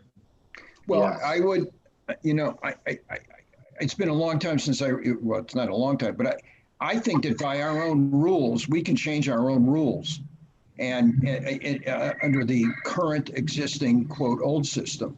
And right. So if we want to on the 17th pass a rule change, then I think we can do it. I think Ms. Butler's right. If the effective date of this is not till the end of the month and we act before the end of the month, then we can change our ethics rules. That's correct. Let's get that clear. Let's get a clear draft, absolutely clear. The language needs to be precise so that we don't get hung up in language next time, okay? Okay, everyone has. You can ask the Office of Law whatever you want to ask them. But Ms. Butler, can we depend on you for that? Yeah. So the last version I sent you is still the version I think that we should use, and it's a shortened version. Right. Send it out quickly. If you can send it out quickly, and Ben, you can do whatever you want on Wednesday. But I think that let's take a look at it. Remember, it's an internal rule at this point. This is not something that, okay. All right. Okay, well, let me just point out, because I have your rules open right now, that you are correct that under the current system, if the new ordinance has not gone into effect, that you can amend your rules at a public hearing, but you have to give public notice of proposed changes to the rules. So in order to have these on the agenda for the next meeting, for you to vote to amend your rules under the current system, we would have to advertise that and give public notice. And you would have to provide a draft of those proposed changes to the public. And how many days will we have to provide them? Ms. Butler will be providing you later tonight or tomorrow morning with the final draft, and that will go out and we can put it on the agenda for hearing. So you want to advertise it for public hearing for the next meeting, is that correct? Well, that's just me speaking. I'd like to hear from my fellows. Yep, I think it makes sense. Okay, I think that we can go ahead and jump ahead like that if you'd like. So sure, go ahead. We'll advertise it for public hearing, and we'll use her draft, which I have looked at already, and we can go proceed with that. That way we have a public hearing already announced for our next meeting. Therefore, if we want to approve it as is, we can. Yeah, and the nice thing is, then, the best thing is that it's already been approved by the Office of Law. They went through it, so it's not like it has to go back through again. It's language that they approved, so I feel comfortable proposing it. I think Bob did a good job of just making it a little more succinct, but it's the same exact intent and the same law, basically same rules as the other quasi-judicial committees are adopting. So can So I'm going to assume that this is an amendment to one of the sections of your current rules, that adopted rules, is that correct?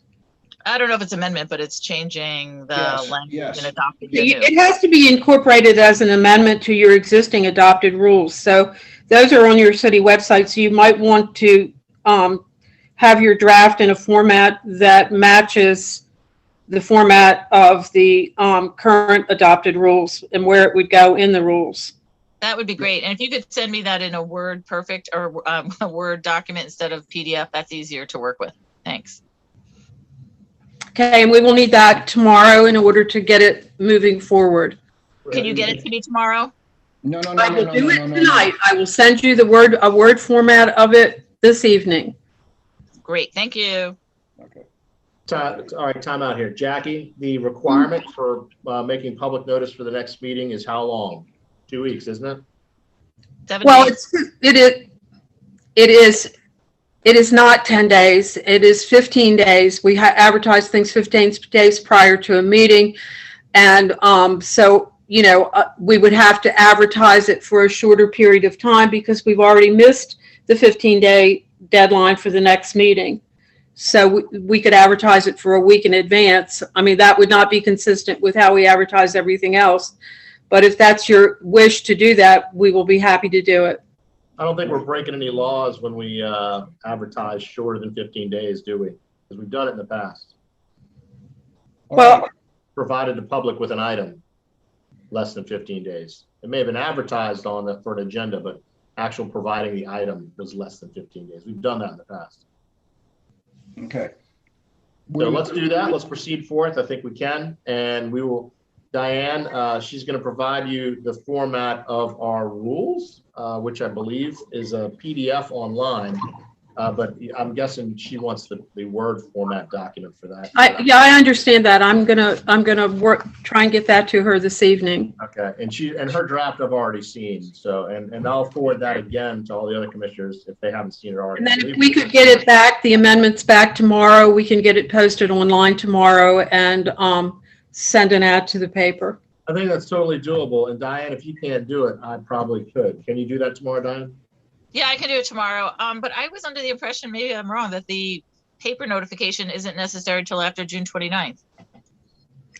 Your rules of procedure your current rules of procedure that I just read to you require you to give public notice of rules changes. But not in the paper. That starts June 29th, correct?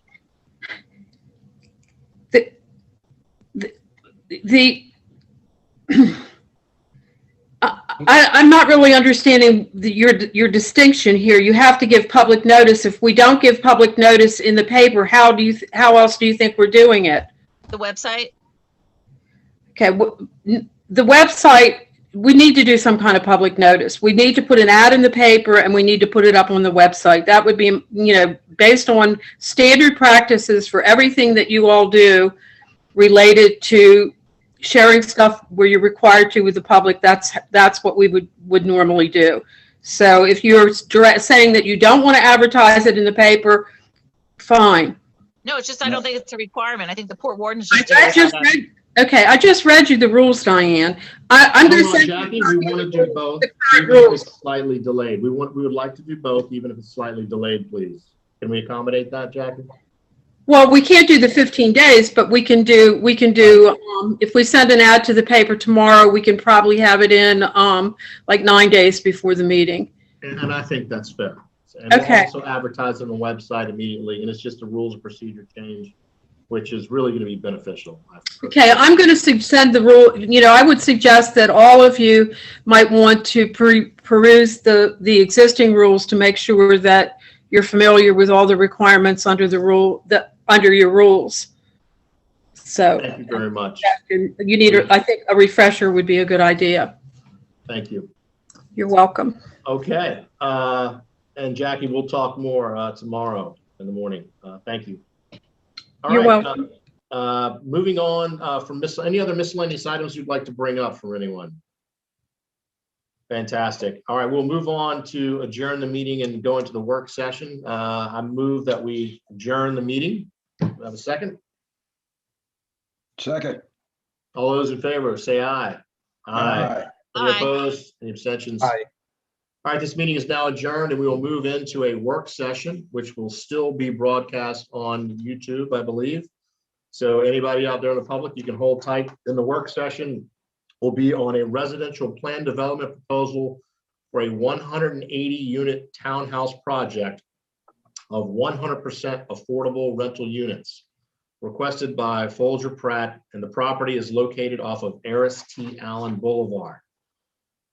Okay, we'll give everybody a quick 3-minute respite to use the restroom or whatnot and come back, and then we'll start up the work session and let staff go ahead and get the appropriate people online and ready to participate. Ben, stop your screen share. Okay, thank you. Be back in 3 minutes.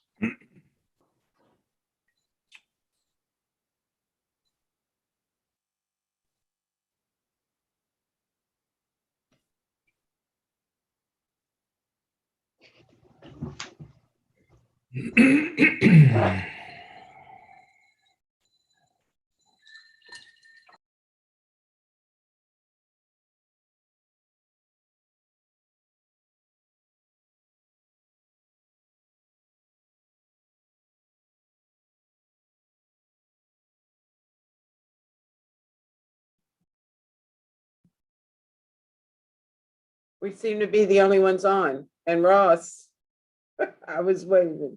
Hi, Miguel. Hi, good evening. How are you, older woman? I'm good. How about you? Excellent. Excellent. Good. It was a long session beforehand.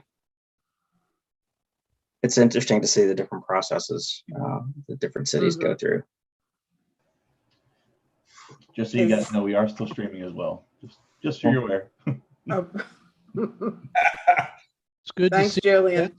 Good to see Majette's visage. Hi there, Sheila. Hi there. Is that Mike? That's Michael. Michael? Yes, hi. Hi, Majette. Hello. Good to see everyone. Yeah, hi.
All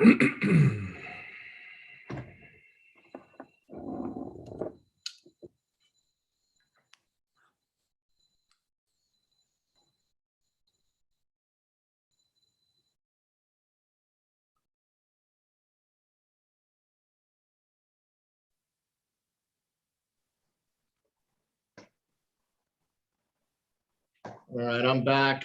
Bob, got you. Alex,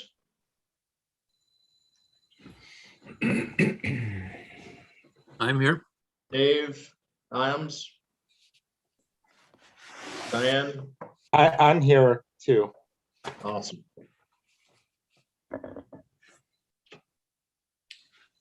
Okay, so as far as the work session is concerned, from staff, do we have everybody present and accounted for that we need to proceed with the work session?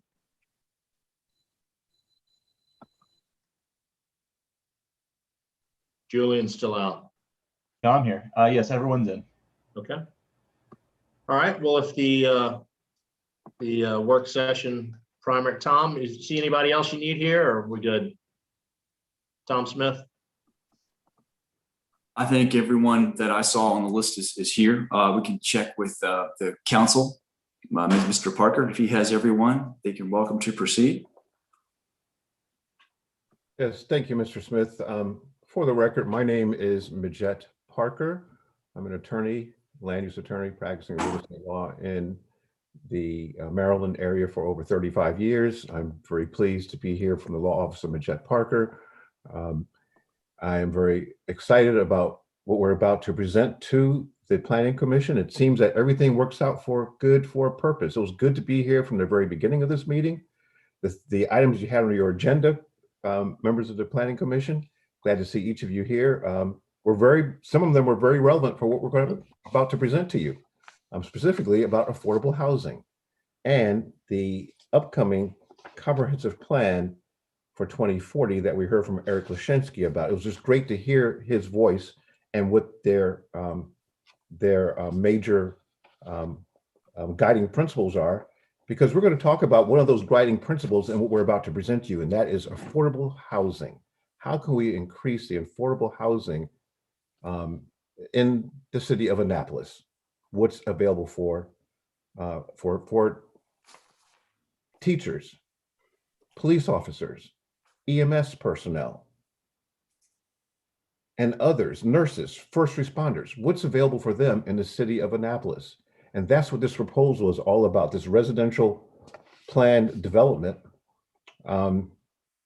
And this is on a site which is very familiar to the Planning Commission. And we're so very pleased to be here to talk with you about it, to expose not only what we're looking to do through the auspices of a fantastic developer known as Folger Pratt, well known in the Washington metropolitan region and other places, but to bring to Annapolis the opportunity to deliver a community, a residentially planned community, which will be 100%, not 16%, not 25%, but 100% affordable within the price range that those who have an area medium income or annual medium income between $52,000 to $87,000.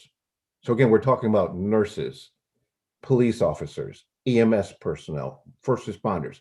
How can we make Annapolis a community that is inclusive and not one that remains sort of out of the reach of a lot of the folks that we need to provide services to our community? And I say our community because I live in this community as well, just 10 minutes down the road from where we're talking about today. The site we're looking at, and you're going to hear from tonight, you're going to hear from a team that Folger Pratt has assembled. We're in the very beginning part of our thoughts on this particular site, but the site is what you have known as Rocky Gorge, which is at the entrance coming into the city of Annapolis, the south side of Aris T. Allen Boulevard, principally in Council District 4, Ward 4. And I'm glad to see the councilwoman here as well, Sheila Finlayson, and also the councilwoman Rhonda Pendel Charles, because right across the street on the north side is your district, your Ward 3. Well, this is on the south side of Aris T. Allen Boulevard. As you come into the city of Annapolis, the property that you've seen before known as Rocky Gorge, but additional properties are being assembled that would add to the overall acreage of the proposal being larger than what you saw in Rocky Gorge. But before Folger Pratt wants to go into this full steam ahead, it's a basic principle that before you start a journey, you count the cost of that journey to see if there's an opportunity for success. And that's what was so great about the preface of tonight's work session, is that we heard from not only Eric, but also from Ms. George, who, as I understand, is part of the Affordable Housing Task Force. Because that's what we're talking about, affordable housing here. So if you recall, I'm sorry. If you will recall that the Rocky Gorge proposal, which has not been built, it still remains vacant since the original proposals as far back as 2006, was 48 residential units, of which only 6 residential units would be classified as moderately priced dwelling units. This proposal by Folger Pratt, and you'll hear from members of our team tonight, is for 180 roughly, take or plus minus a few as we go through the process, but of 3 and 4 bedroom townhouse units, 3 and 4 bedroom townhouse units that will be affordable for the folks I outlined already before. Now, the speakers you're going to hear from, and I'm going to turn it over now next to Mr. Michael Abrams, who is the managing director of Folger Pratt, to talk about his company and about the vision that we see here at this particular location. But you'll also hear from Miguel Irola, who's the director of planning for a company known as Horde, Copeland and Mock, HCM2 we call them. You'll hear from Jackie Chandler. She's a lead transportation planner from Traffic Concepts. We're bringing to you some unique and different concepts regarding the safety of getting access in and out of this community. We're talking about a lot of new things that you have not seen before in the city of Annapolis. And one of the key things you have not seen before in the city of Annapolis is to deliver a planned residential community of 100% affordable units. What does that mean? That means rents in the range of, for a 3-bedroom townhouse, of around $1,790 per month in today's dollars. For a 4-bedroom family townhouse, rents around $2,000. Contrast to what's currently on the market today, it could be easily a third more or even double that if you go out and that's what we're so excited to talk and find out about the Affordable Housing Task Force, because we're going to seek information from them as well to help build our case that Annapolis is very much ready to receive a planned residential community of this type. I was happy to hear also from the Planning Commission earlier tonight that sometimes preconceived notions about certain things, like the talk about the accessory dwelling units, auxiliary dwelling units, people can change their mind. So the mindset that you had before, members of the Planning Commission, regarding the previous approvals from 2006 and more recently up to today, keep an open mind as you listen to tonight's presentation. And what we seek from you is not a vote today, but more of a just consideration, and then allow us to go forward to speak to the community, to speak to the city planners, to talk to the state highway. But before we proceed down that course, we want to count the cost to see if it's worthwhile pursuing to be able to bring this kind of planned residential community to the city of Annapolis, 100% affordable. So with that, I'm going to turn it over to Michael Abrams, the managing director of Folger Pratt, and then he'll be followed by Miguel, the director of planning from HCM2, and then Miguel will be followed by Jackie Chandler to talk about the traffic concepts that are unique, that you've never seen before, that we think will bring safety for those coming into and out of this community along Aris T. Allen Boulevard. So I would like to turn it over now to Michael Abrams to talk about the company and the vision here. Great. Thank you, Majette. Thank you, everybody. I appreciate your time this evening. I head up the acquisitions efforts for Folger Pratt in the Washington metropolitan area. We have not developed in Annapolis up to this point, but we have a number of projects throughout the Washington metropolitan area. They range from large-scale mixed-use communities like downtown Silver Spring, Park Potomac. We're redeveloping a large failed mall in Northern Virginia. And so we develop a variety of product from office to multifamily to build for rent housing. And so what we're coming to you today with is an approach that we have developed to building workforce housing. It's called affordable housing is a broad term, but we consider this workforce housing. This is for people at the 60% of AMI level. As Majette mentioned, it is firefighters, policemen, school teachers, nurses that are embedded in our community. But we think that we have found an innovative path to delivering this kind of housing at public subsidy, which is a pretty notable attribute to what we're able to do here. We're able to deliver units at a 60% AMI level, which are the rents that Majette mentioned to you. And we're creating purpose-built housing in this space. We're developing this product on a market rate basis as well as this workforce basis, but it's essentially the same product. It is a 3- and 4-story townhouse that we're able to at a sufficiently affordable level that will allow us to deliver units and not require subsidy, which is a pretty significant element. In many jurisdictions, the municipalities are providing significant subsidy to generate this product, but because of the cost structure, because of the tax credit financing that we're using, we're able to deliver this without that subsidy. The difference of this plan compared to prior plans for the property is that we have added additional parcels that create more flexibility for us to access the property. It also creates a property that will be set aside for environmentally protected areas, so that only about half of the actual land area would be developed. The remainder would be set aside. We're not on any of the environmentally critical areas, which we think is attractive. And we're very open to the access that is made into this property. Obviously, it fits into an ecosystem of other communities. It has an existing road structure, roadways that we will talk about.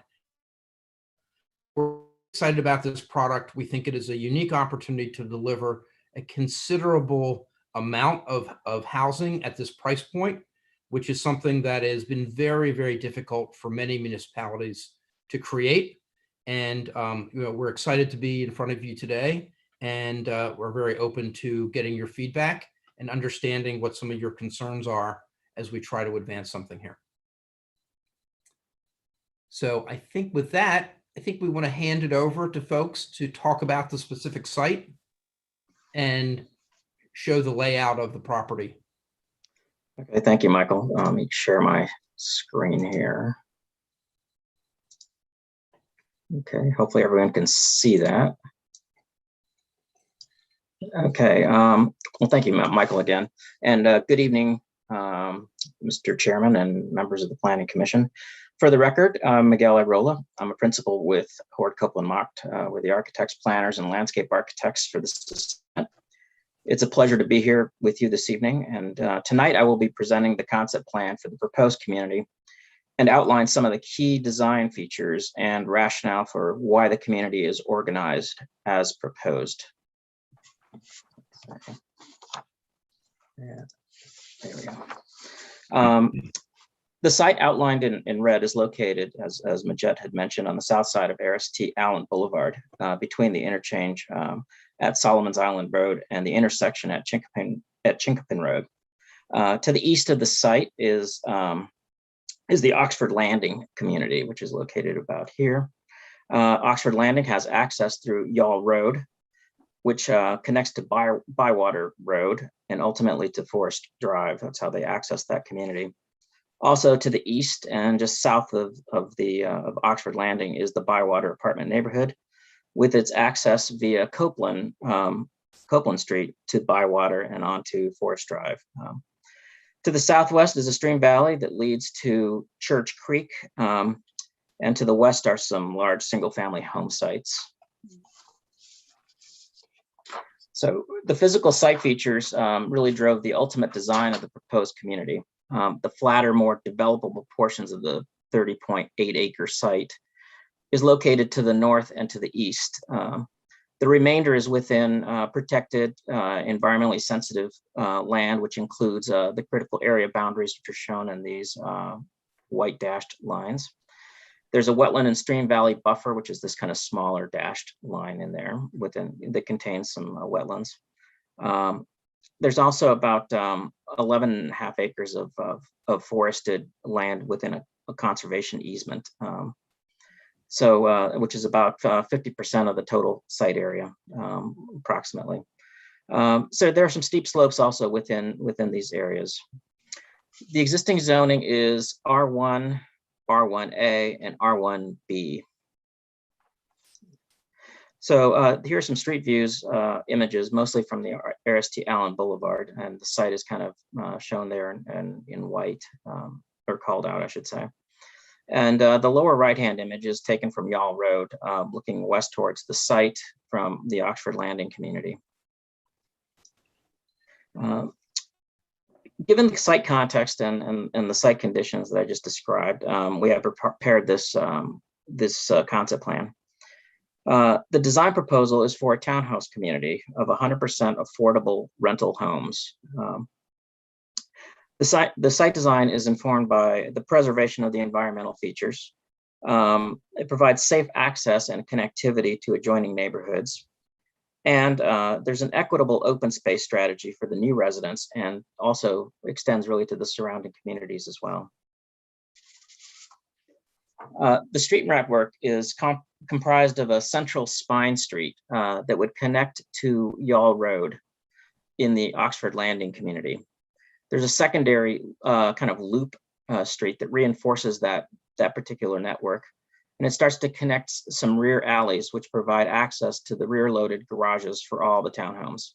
All of these townhomes have rear loaded garages, so they essentially live to the front. These primary streets will be adequately designed to have on-street parallel parking, ample sidewalks on both sides, street lighting, and street trees.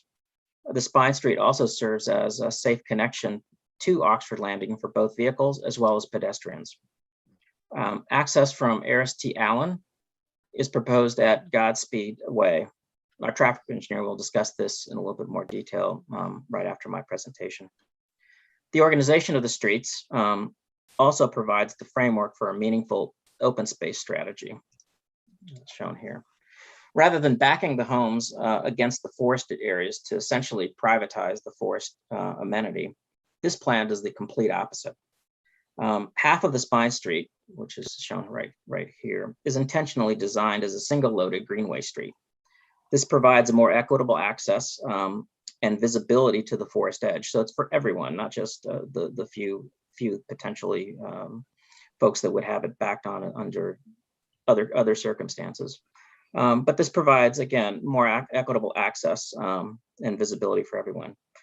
Additionally, there's a series of formal open spaces in the fronts of units or in the mews. In the case of these home sites right here, we have a series of mews that front on, also kind of connect back to the forested area. So essentially everyone has views from the mews and also into the formal forested area. So essentially every home site within this community will either face a beautiful street or confront a forested edge, or front onto a mews or some other formal green space. Additionally, there will be a trail that leads down to Church Creek, basically going down that area. Also, there would also be a potential overlook near the terminus of Copeland Avenue, or Copeland Street here in the bypass or Bywater apartment community is located here. We didn't make a street connection, but we certainly have the opportunity to create some kind of overlook amenity which connects to our neighborhood and certainly to this neighborhood as well. But essentially by really extending Y'all Road into as the new spine street here, it starts to bring pedestrian access from Oxford Landing for those residents to really essentially kind of access some of these other amenities and the open space. So it's really open to the greater community as well. With regards to the development proposal and the numbers and so forth, this proposal is for 181 plus or minus affordable rental townhouse homes. Each of them will have an integral rear loaded garage. And there are 3 different widths of townhomes that are being proposed. The largest of which is labeled as our C units, or shown in orange there. It's used in as the ends in special locations. These could be designed as a front rather than a typical end. On the remainder of the buildings, the strategy is to have the 20-foot wide ends and to infill them with 16-foot wide interior units. Parking is accommodated within the rear loaded garages.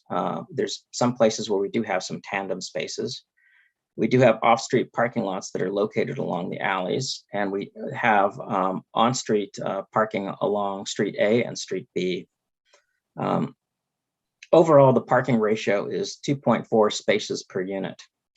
Additionally, what is being proposed is a small little parking lot right here. These are 20 spaces designated for overflow parking along to take off some of the pressure off of existing Y'all Road within Oxford Landing. Again, this plan will create a safe pedestrian environment. It protects the natural environment as well. It provides an equitable open space strategy. It addresses the parking needs. And it also mainly, I think this is probably the most important thing, it does provide the city with much needed affordable housing. So thank you for your attention. I'll turn it over to Jackie Chandler to present the access strategy.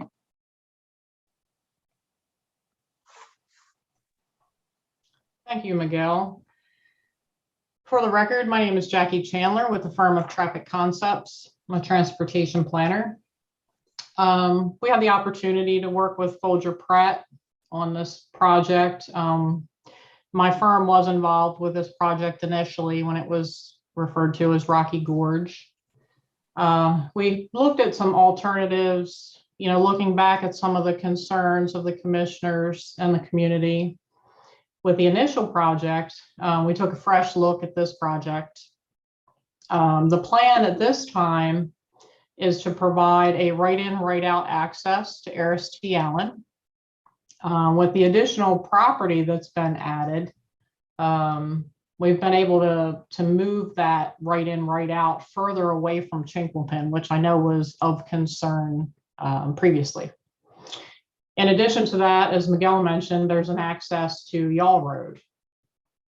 So with this connection, it creates a type of bypass road, which can alleviate the congestion on Aris T. Allen by allowing the folks, the residents along Bywater, particularly Oxford Landing, to be able to exit from 665 without traveling through the Chinquapin intersection and then making a right on Bywater. This access would be designed in accordance with state standards, would provide acceleration and deceleration lanes based on speed. And the access now at the proposed location is about 2,700 feet west of Chinquapin. It's shown to align with Godspeed.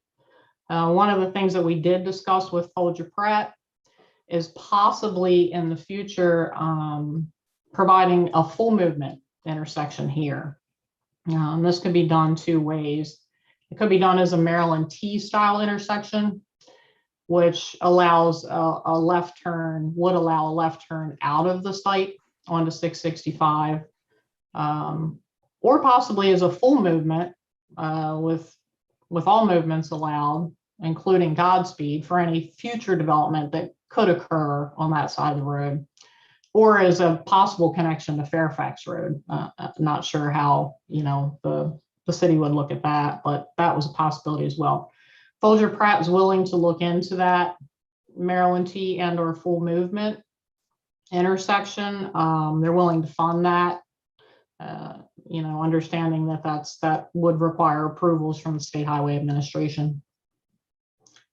That's all I have at this time. If anybody has any questions, otherwise I will turn it over to Majette. Great. Thank you very much, Jackie Chandler, as well as Miguel Irola and Michael Abrams. We wanted to keep our presentation just short, but also very public and very much transparent. And we're so pleased to be here through this technique of being live on YouTube, so that way the public can begin to see what's being proposed very transparently. We know we have a long way to go. We know that we will need to seek a zoning amendment, be it code, text amendment, or map amendment. We know that we will need to obtain and get approval of a site plan, a site design plan. We know we'll need to meet adequate public facilities review and certification, record plats, and more before we can turn a shovel out here. But the key thing of tonight is to just bring this to your attention, allow us to go forward and meet with the citizens, stakeholders, and others to continue a conversation to look at this concept plan as, is it a possibility? Is it one that the city of Annapolis would welcome to see 100% affordable townhouse units, family oriented?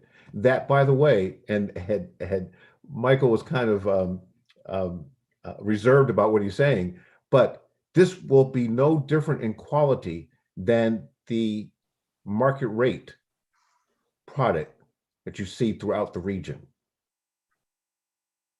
This is not going to be any different. You will not sense anything other than the fact that those people living here, the residential units we're opening up for our teachers, our police officers, our nurses, our emergency service providers, for their families to be able to come in a community that's welcoming and sharing the resources and the beauty and quality of life that the city of Annapolis provides.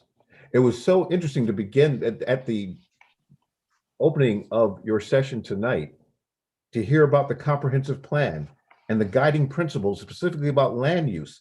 The focus seems to be on improving housing affordability.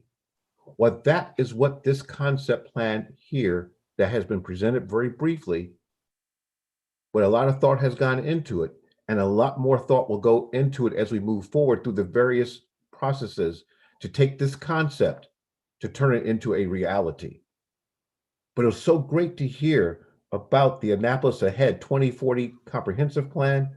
We're going to be hopefully introducing this, that you could say we are bringing this to Annapolis. We all collectively, all the stakeholders, from the Planning Commission to the City Council to the mayor, and including the state of Maryland. T. Allen Boulevard, as you all know, is a state road. So we're going to be talking with the State Highway Administration in greater detail about the planning and the use of T. Allen Boulevard, about its designation, to perhaps address a key concern for all of our residents of how do we make our streets in the city of Annapolis safer. And perhaps one of those ways of making it safer is to turn T. Allen Boulevard from a high-speed freeway as it comes into the city to slowing the traffic down a bit, to bring it to 40 miles an hour before you get to Chicken Pen Round Road, before you get to Godspeed Way. In fact, as it enters into the city of Annapolis. That's why you saw the exhibit with the photographs on it that Miguel put up. You saw that overhead gantry as you come into the city of Annapolis after having passed underneath Route 2 overpass, perhaps slowing the speed down at that location. Having lived in Annapolis Neck for over 30 years, I know the concerns of the community. A lot of the concerns of the community, having been a president of my homeowners association for a number of years. I know the concerns about trying to get to other locations outside of Annapolis using Aristide Allen Boulevard. But I think when we get into the grassroots, into the deep roots of the traffic analysis, that we will find that we will not impede traffic, we'll actually make it safer. The lights will be coordinated to get people in and out in a safer manner, provide alternative access and means to that alternative spine road to get people off of Aristide Allen Boulevard before they get to Chicken Pen Round. There's so many positives about this, in addition to the 100% affordability part of it, the access to the open space area and the sensitive area. We heard earlier tonight about being sensitive to the environment. And I think this plan, when we really get into the details of it, as we go through zoning, site plan, environmental, adequate public facilities tests, you will see that we address those major concerns as well. So with that, Mr. Chairman, that ends our presentation. We have an entire team here with us tonight that's available to answer questions. We don't think you'll have all the questions right now, but we're available to you. Tom Smith has a list of not only the speakers that we had tonight, but other members of our team as well, to include Bowman our civil engineer, who's on the line but is not speaking tonight, to answer any questions about the acreage and the assemblage, et cetera. We're here though, and we're so pleased to be with you tonight. I know the hour is late, it's now 9:30, and you've been at this since 7 o'clock. But we appreciate the time to come and introduce to you and the public this concept that's different than you've seen before, but will bring something much needed to the city of Annapolis. With that, I'd like to turn it back over to you, Mr. Chairman, and see if there's any questions right away. And if not, we're available to talk through a number of means as we go forward in the future. Thank you very much for your patience, for your endurance. Now 9:30 at night, and we look forward to continuing our conversation with you in the weeks to come, months to come, perhaps a couple of years to come, but we're here. Thank you. Okay, thank you very much. About 5 years ago, the development that didn't make it through came through here, and I'm going to give you a quick one on that. About, as you said earlier, you said 48 units in that previous development that was going through, and the big issues that came up were the safety and need for a lane to slow down in and a long approach lane to enter in the neighborhood as it was drawn up for that other plan. Also, concerns from the adjoining neighborhoods of traffic going through there to get over to the existing stoplight to then be able to get out and then go west on Aristide Allen 665, which was labeled improperly on one of your slides. You might want to go back and change that from 655 to 665. So that was the history on that one, and it didn't go through, and it had the one entrance, but it did not have this second one that you display now in your drawing. It also did not have the additional acreage, I don't believe, which is going to be put under conservation. So there's some changes for the public to notice from the back in the day versus now. It went from 48 units back then to now it's proposed to be 180 plus or minus. So quite a significant increase, and also the affordability issue being the big change. But those were the issues last time preventing the development from really going through. You said it's all R1 of some variant. Is there anything higher than R1 in the acreage?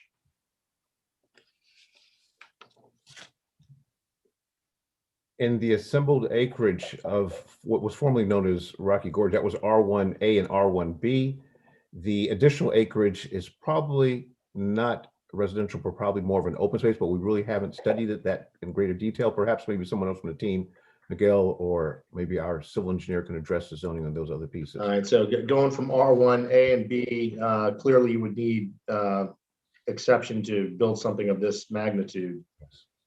So that, and you didn't show us a depiction of what the units would actually look like visually. We see that I see a townhouse A, B, and C as 16 by 38 or 22 by 38, depending. But the 115 of them, 16 by 38, which is it's quite thin. The parking spaces, that would be a worry. But I'm going to go ahead and turn it over to the rest of my commissioners because it is 9:33 and let them chat a little bit about what they think. But again, my comments being the fact that ingress and egress for turning lanes would have to be very large. Stop lights for that initial intersection. Slowing the traffic down, that's a great idea. But who would pay for the lights? How would we get the traffic slowed down, et cetera? So any other commissioners want to go ahead and take it from here? I have a couple of questions. One on, well, first of all, I applaud the initiative on the affordable housing, and you know, that sort of leads into my first question of what sort of mechanisms do you anticipate putting in place that will ensure that these units stay at 60%, that they stay at renting at 60% AMI? You know, we're always, you know, frankly worried about, because we've been burned on this in the past, about bait and switch. And so we'd be interested to know what sort of mechanisms you might put in place to ensure that, that doesn't change down the road. So this is Michael. I can speak to that a little bit. So this would be utilizing low-income housing tax credits, and the use of those credits has considerable restrictions with respect to affordability.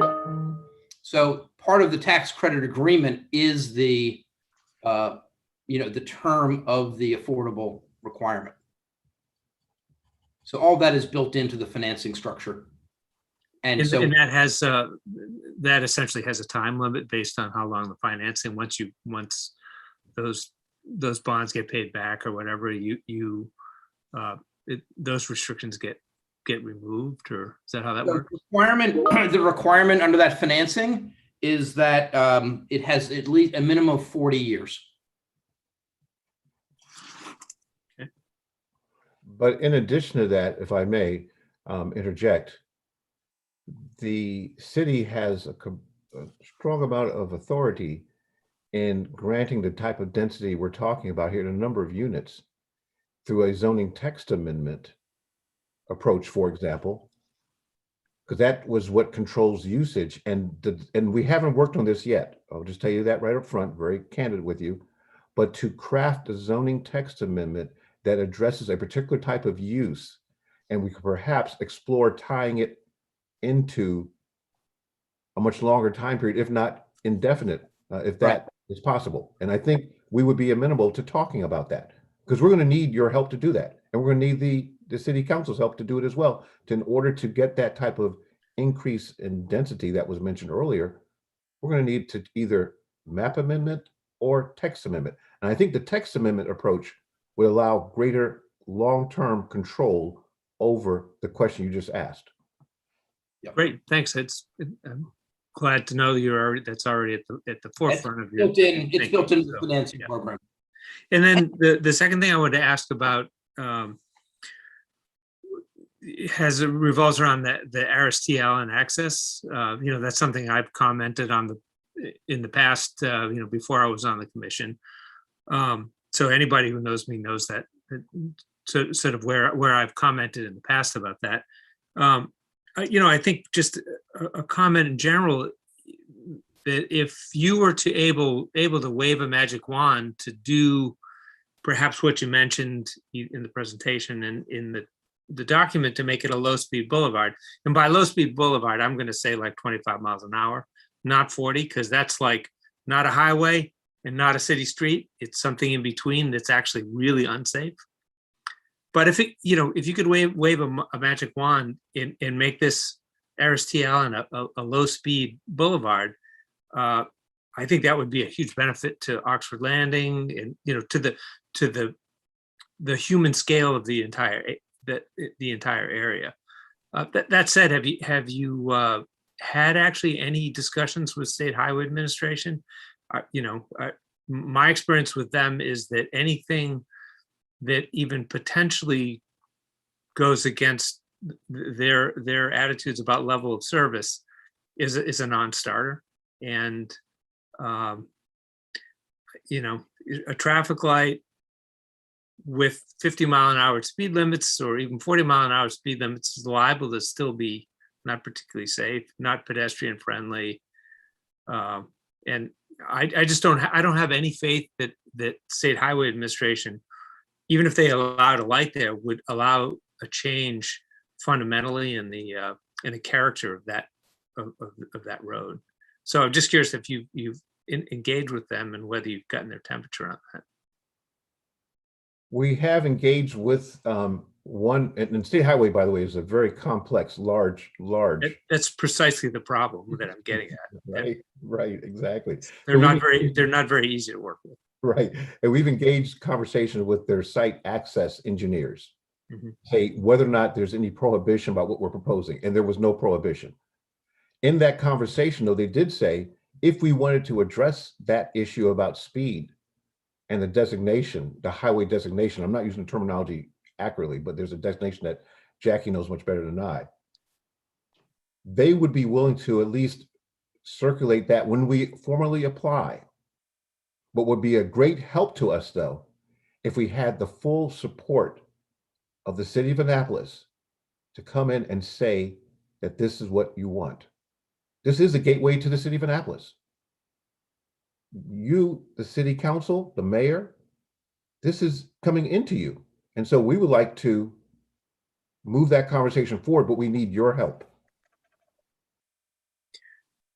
Okay, thanks. So, just along those lines, just my and I'll wrap it up with this to keep it moving, is that, I think in general, if this whole idea were someplace else, I think it would make a lot more sense, but tucked off a highway, a lot of density, townhouses without a town, it just seems like this could be, plopped somewhere in Northern Virginia out of the way where people wouldn't look at it. It just seems to me kind of in the wrong place. So I'll just leave it with that and let somebody else talk. Thank you. All right, I'll jump in.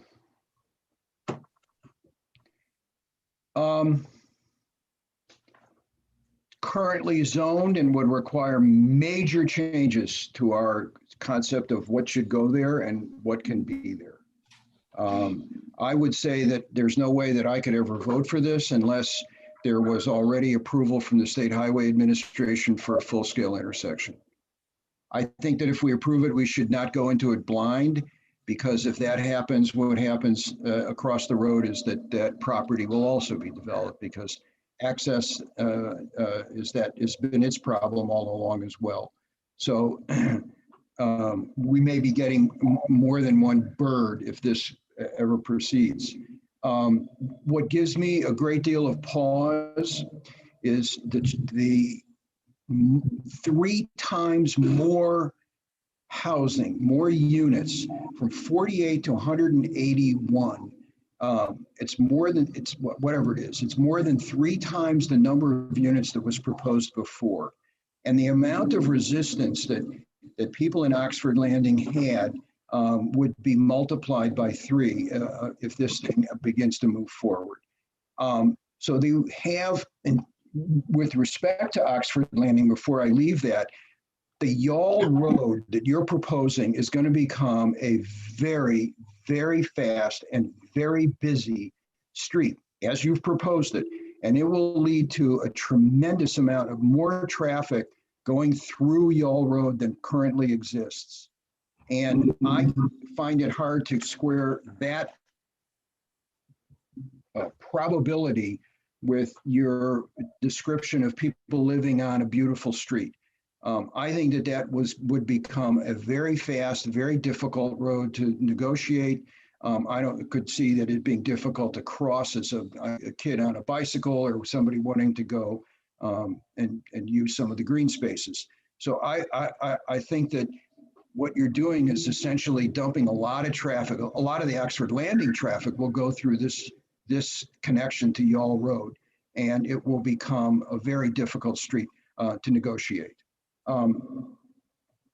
I also think, as I look at this, my first reaction to this was, there's no center to this. Not only are there 180 units crammed into this parcel, but there's nothing in the center to it. What's in the center to it is basically an alley of impervious surface. There's no community center. There's no basketball court. There's no park. There's nothing in the center that provides an identity to this community. And there are no recreational facilities within walking distance of any place on this from this site. So you would be rubbing up against adequate public facilities in a major way without providing a very gracious and extensive park and facilities in the middle of it. Okay, so to say that you're providing housing does not mean that you're creating a community. The number of units gives me grief. I have no idea what your financing scheme is, and I'm not concerned about that. But that gives me great grief. The size of the units gives me grief as well. I mean, these are really actually very small units. They're very crammed together. There are no backyards because everything is given over to alleys and parking, because there's so many units that there's no room for any kind of a backyard. So people would be living on decks, and they would have front yards which are basically of no use, or they're fronting onto what you call these mews. And it's very difficult from this concept plan to determine if those mews are big enough to be of any use as open space. Simply being a lawn does not mean that it's useful open space. And once again, it's the number of units that is driving the size, what I consider the too small a size of those mews, as you call them. There's one of the good things that I want to say is that not backing housing to the forest and providing a forest edge as a public edge is a very good thing. And if you ever come back with decidedly different plans, I would love to see that theme carried throughout. That is one of the few good points that I could bring up. I noticed that there's a tremendous amount of impervious surface. I mean, virtually everything. I can't imagine what the percentage of impervious surface between rooftops, decks, alleyways, streets, sidewalks, and the like will mean to the total amount of developed space. And I don't see very much at all in terms of stormwater management. And while you can say that you're being environmentally sensitive, I don't see, and I understand that this is a very early concept plan, but I don't see it happening here. I also don't see, you mentioned that, and I have a dim memory of the steep slopes that lead down down those ravines into whatever it's called, Church Creek. Since it's not on, and it's an early stage, but it's not on any of these plans, I can't see how close you're going to these steep slopes and to the drainage areas for those creeks and how you're going to be protecting those creeks. So I think that's a very much of a concern for me. The Yall Road parking lot, that overflow parking lot, my first observation on that is that it's not going to be used by people in Oxford Landing. It'll be used as an overflow by people in this, whatever the name of this community is, if it's built. So I'm not too persuaded by its attractiveness to Oxford Landing people. I am also concerned about, I can't tell from these plans how close, what the buffers are between this community and 665 and this community and Oxford Landing and Bywater. I can't tell. It looks particularly slim to me. I do recall that in the earlier iteration of this, when there were only 48 units proposed, that there was a really considerable buffer that was proposed between the community and 665, which, as you may know because you live here, creates a fair amount of noise, and that the people who live along there will be subject to that noise, and they themselves will be the buffer rather than any kind of natural or man-made buffer to the noise from 665. So I can't tell from the plans if there's adequate buffer, at least along that border along 665 and the entire eastern buffer backing up to Oxford Landing and Bywater. I would guess that that's going to require a fair amount of work, and that's going to require, once again, a reduction in the number of units that you're able to put there. I don't know what the landscape is in terms of the edge of the forest on the western edge. I can't, because there's not a topographical map, so I can't tell really how far this development encroaches into the forest edge, the meadows edge, or the ravine, the creek and ravine edges. So it's very hard to tell at this stage in the game. But I applaud you, by the way, for bringing to us a concept rather than spending a lot of money on engineering. I think it's a very wise move for you to ask us for our initial reactions rather than investing a lot of money and then giving it to us as a finished product. I think that this affords you the opportunity to go back and do some major reworking. All in all, what you have here is what you have said repeatedly is, quote, workforce housing, workforce housing. If I hear it one more time, I think I may, have to leave the room. And I think that that's an applaudable goal. On the other hand, what I see throughout this is something that you described, Mr. Abrams described as an innovative path. And what I see is skimping on housing. These are small 2 bedrooms, these are small 3 bedrooms, and then you have a few scatterings of 4s. It's hard for me to imagine, what they're like, if they're 4 stories or 3 stories, but they seem narrow, they seem small. I don't get an idea of what the amount of square foot of living space is, but it seems like skimping on the community space, the usable green spaces, perhaps skimping on the construction. I'm not quite sure how you get to this, but I am not persuaded that this respectfully provides workforce housing. I think that there needs to be a real pullback and think that one through. In general, the rear alleyway, the rear loaded townhomes, maybe could work, but the absence of a backyard really needs to be balanced by, like I have said before, and I'll shut up, as usable green space, of which there's virtually none here.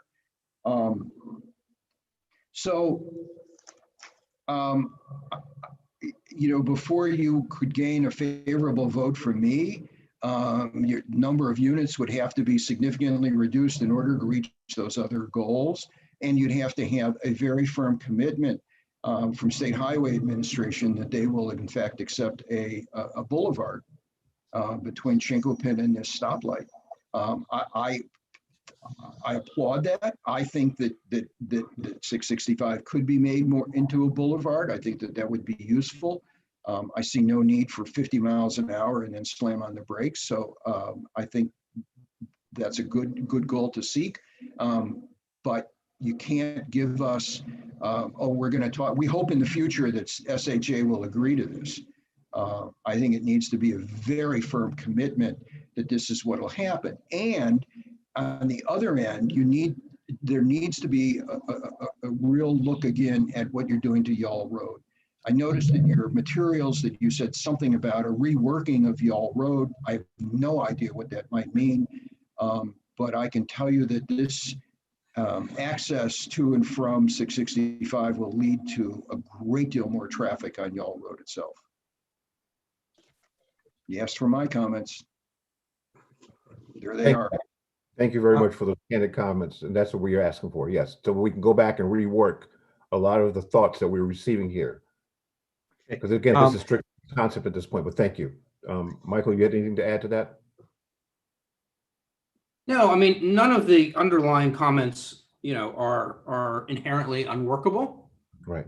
Certainly, the purpose of our coming to you today is to hear your feedback and understand, you know, what your priorities are and how we can incorporate them into the plan.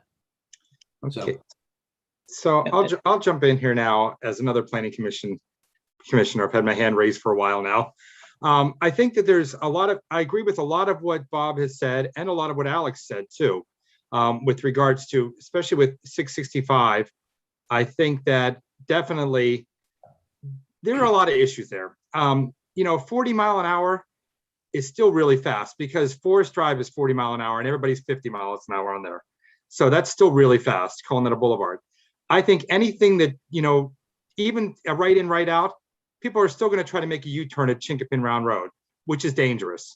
That intersection has got to be a no U-turn area before I would even consider that being safe by any means. I think there, you know, as we found out in the last time this came to us, they basically,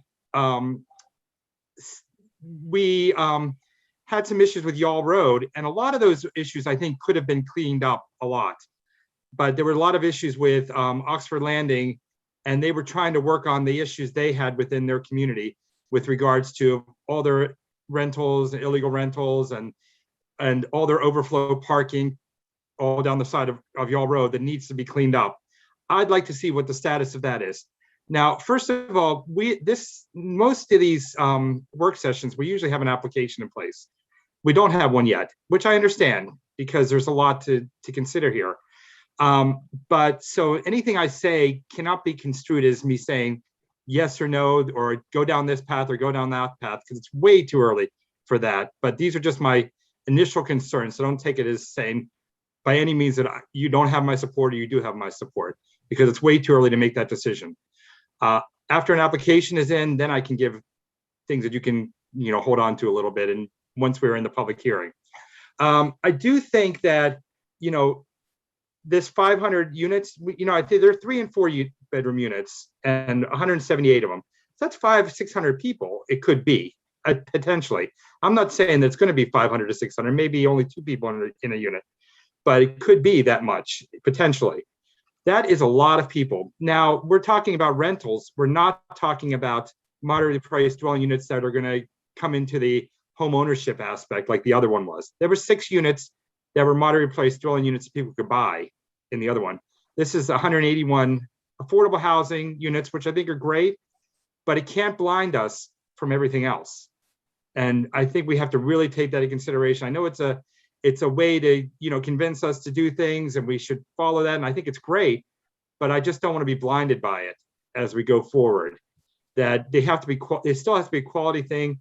I worry about the city being able to and as I've noticed plenty of times, including with the neighboring community, that the city needs to be able to really enforce rules, enforce rentals. Do they have that ability when you have 180 more rental units in the city? We just talked about the ADUs and you know, that's even more on their docket. So I don't know if we have that ability. So there's a lot to consider. And I especially think that the whole idea of having some recreational space is a given. It's a need. You can't just put a grassy field and call that amenity. You know, it's got to have something there. There's got to be something more than that than just we have some grassy spaces. Otherwise, they're just a field, and which means they're going to be a dog park is what they're going to be. So those are my initial opinions. Thank you. Thank you. That's what we're saying, initial opinions. And that way we can go back and make the revisions and incorporate things before we file an application. Because you're right, to file an application takes a lot of effort, a lot of engineering, looking at a lot of things, but we just want to get this initial impression. And so these comments are very, very worthwhile to our team. Thank you. Sure. With that, I'll I've got some closing comments, Diane, if you want to go first, or Yeah, I just, yeah, I'd like to also say I appreciate, the desire to add some workforce housing. Or, I mean, you kept going between affordable housing and workforce housing, but in my mind, either is welcome right now in the city of Annapolis.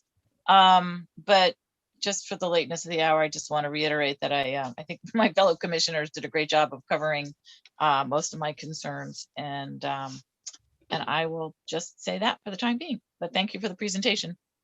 thank you. Thank you. thank you, Diane. And the last development that came through for this area 5 years ago, roughly, I voted for 48, and now this is 180. For me, I agree with most everything the previous commissioner said, but the most important thing for me is we're packing more houses, more condo, more, call it affordable, but they want to put the poor people south of 665 and not give them any room to play. You're going to have 100 kids maybe in this neighborhood without some kind of sport complex or anything. We've already got enough neighborhoods that don't have that already, south of 665. Give the kids an outlet to play, to be around. Give them a field. I don't care if it's 50 yards or something. Give them something where a coach can come in and give them some extra training. They've got to have something to do, because if you're going to expect the kids to live in this neighborhood and then get on their bikes and go all the way down to Annapolis High School or across 665 to go to Germantown to find an accessible field to play on with a coach, that's just ridiculous. This is too big of a development to not have some kind of dedicated field and some basketball courts, something. I see a little amenity spaces, and that's great. So people walk the dogs can go to the bathroom, have a little picnic, and the kids can play a little bit out in those. That's great. But all of this acreage, all of these units, and no well thought out plan to give the kids an outlet to get that energy out. And if they don't get that energy out, playing some sports or something else out there, they're going to get it out somewhere else, and it may not be good. So you got to change that for me. You got to add some significant space for the kids to have a place to play and grow up. And the adults too. They want to get out there and throw the football, play some Frisbee, who knows? Also, that intersection at the top, on the right side of the development, east side, the ingress, egress, northeast side, I guess you could say, there is no turning lane noted there or any kind of acceleration, deceleration lane. There is for the previous right in, right out, all on the west side of the development, but not on the right. You got to change that as well. Too many units. It may be affordable, but it ain't nice affordable from what I'm seeing here. I'm just going to lay it out like that. And what could you do with more of that open space to the left, to the west? Could you actually put grass fields out there and still maintain the wetland buffer and things you got to do? So, I mean, what could you do to keep it green, but keep it useful for the people to use?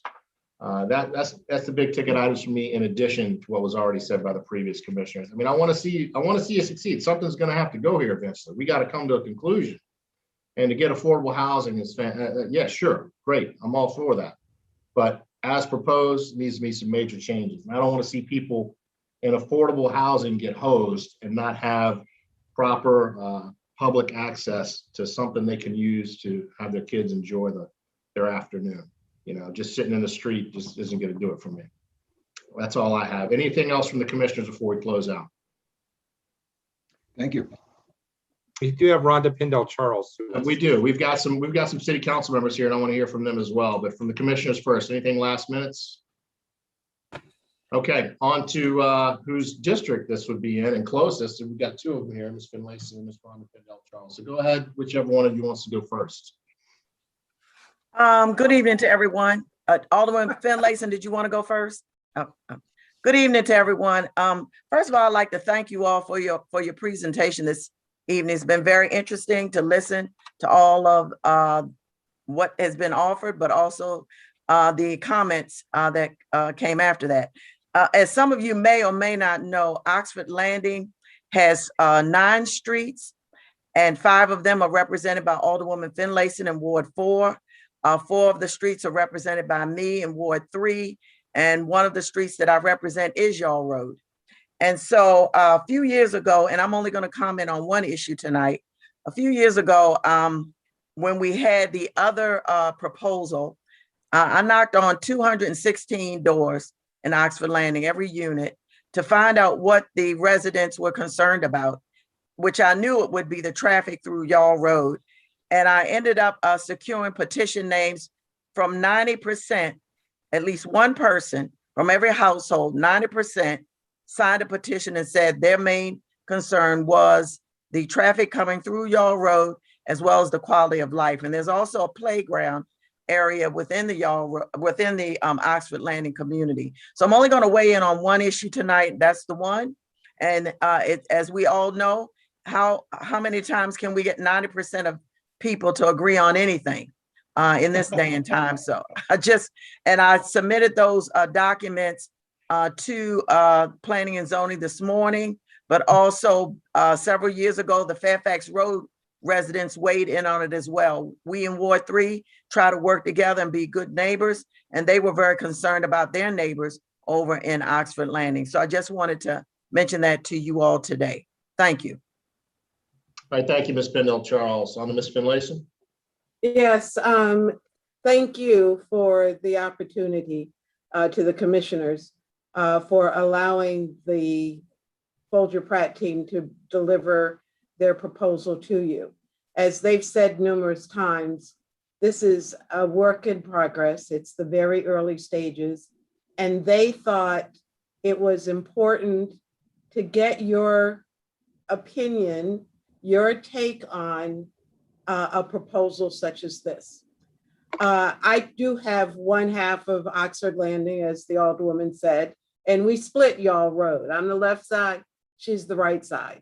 So it is a divided community. And I have been in touch with several of the leaders in that community to see what they have in mind. And opinions vary. But at this point, it's to get a product that is going to benefit the city. And I'm not saying that this product in its existing form is the end all, because clearly there's much to be done. But this is a first step. So I thank you, the Folger Pratt team, for coming out this evening and sharing with us the first glimmer of a vision for this product, for this property, I'm sorry. And for the commissioners for hearing them out and giving your honest opinion about the issues that you see looming before them. My hope is that there, at some point down the road, there will be a coming together where we can agree on what can go on this property. We are a city that has an abundance of housing that is out of reach for the average citizen. And while that's not the only interest, that is a big interest in the city. Oxford Landing was developed as a townhouse community. And I suspect a couple of you may have been sitting on the Planning Commission when that project was approved. And lessons were learned and are still being learned. So I just say again, thank you for the opportunity. And we look forward to the next steps from Folger Pratt, as well as the Planning Commission and the staff. Thank you to Dr. Nash and her staff for giving us some guidance too. So thank you. Thank you very much, Alderperson Finlayson. Is there any other alderman, alderperson, Mr. Arnett? Thank you, Mr. Chair, and thank the planning commissioners, the planning staff, the commissioners for your astute observations, but mostly to the planning team for giving us this early look. I'll only comment on one thing, and as usual, I agree with Alex Pline. I think we really do need to, that's a not, but I think we really do need to slow down Aris T. Allen. But as I was thinking about that, And by the way, Alderwoman Finlayson and I have started working on the concept of affordable housing very early in our careers, and still are very much interested in providing that. If we slow down Aris T. Allen, it's not just going to slow it down for the people in this community, it's going to slow it down for everybody all the way down the Annapolis neck. And making it 25 miles an hour or 30 miles an hour, always add 10 miles an hour to that. I'm trying to figure out how in the world we get people in and out of the neck, and particularly, and I'm trying to always pull all of our planning together. If we do all of the Forest Drive planning that was in the Forest Drive sector study, adding the density further down the peninsula, I mean, you can really start to see this can become quite a bottleneck. Now, again, I don't think we should be a slave to getting people out of the city or into the city quickly in their automobiles. But I used to live in Pasadena, Maryland, along Mountain Road, and I remember what a nightmare that was, trying to get out of that whole area. So slowing down the traffic, the speeds at Aris T. Allen, and putting in a full signal light, and I agree with Mr. Waldman, if you're going to do it, you need to have a full light. I also agree once you do that, you're going to have development on the other side, but slowing down the traffic is really putting in a cork in a bottle for all of the rest of the peninsula. And of course, with my self-interest, people turning off of Forest Drive and coming down through Ward 8 and across the bridge and into the city. And we've already seen an appreciable return of traffic once COVID has gone away. So this is called planning, and it's planning for the whole city and the impact on the entire city. So again, I thank you for the presentation. I find the addition of affordable housing, workforce housing, whatever you want to call it, a very exciting prospect, and it will keep me. It will be a come on for me. I'm willing to be blinded a little bit, David, for affordable housing, but this has a long way to go. So thank you for allowing me the time to speak. Hey, any other representatives for the city? Okay, excellent. Tom Smith, you haven't been able to speak anymore. Is there anything that you want to add before they come back? No, Mr. Chairman, I really appreciate your and the other commissioners' guidance to the applicant and for hearing the concept before even making a submittal. I think it's always helpful to get input as early as possible from as many people as possible. And that's what Mr. Parker and his team are trying to garner here. I think we've got that this evening. So thank you. Absolutely. Absolutely the right way to go. Mr. Waldman? Very quick. It occurs to me, based on Mr. Arnett's comments about citywide planning and the effects on traffic citywide, that if and when this ever does come back, that their traffic study really should incorporate what happens further down Forest Drive, and not just within the quarter mile or half mile or whatever our minimal standards require. The questions will be raised. So better get the information soon and come to conclusions. I fully agree with that. That was actually a delaying item with the last one. We wanted traffic analysis all the way down to Forest Drive to the end, basically, where the city ends in the Eastport. Okay, pending, it's 10:10 at night, and we've got some good feedback for the developer. I'm going to give the developer one last shot. Is there anything we need to clarify that you need before you go away and make some changes? No, I think the feedback is very useful, and you know, we'll incorporate as much of it as we can and be back to you with a revised plan that hopefully you're more pleased with.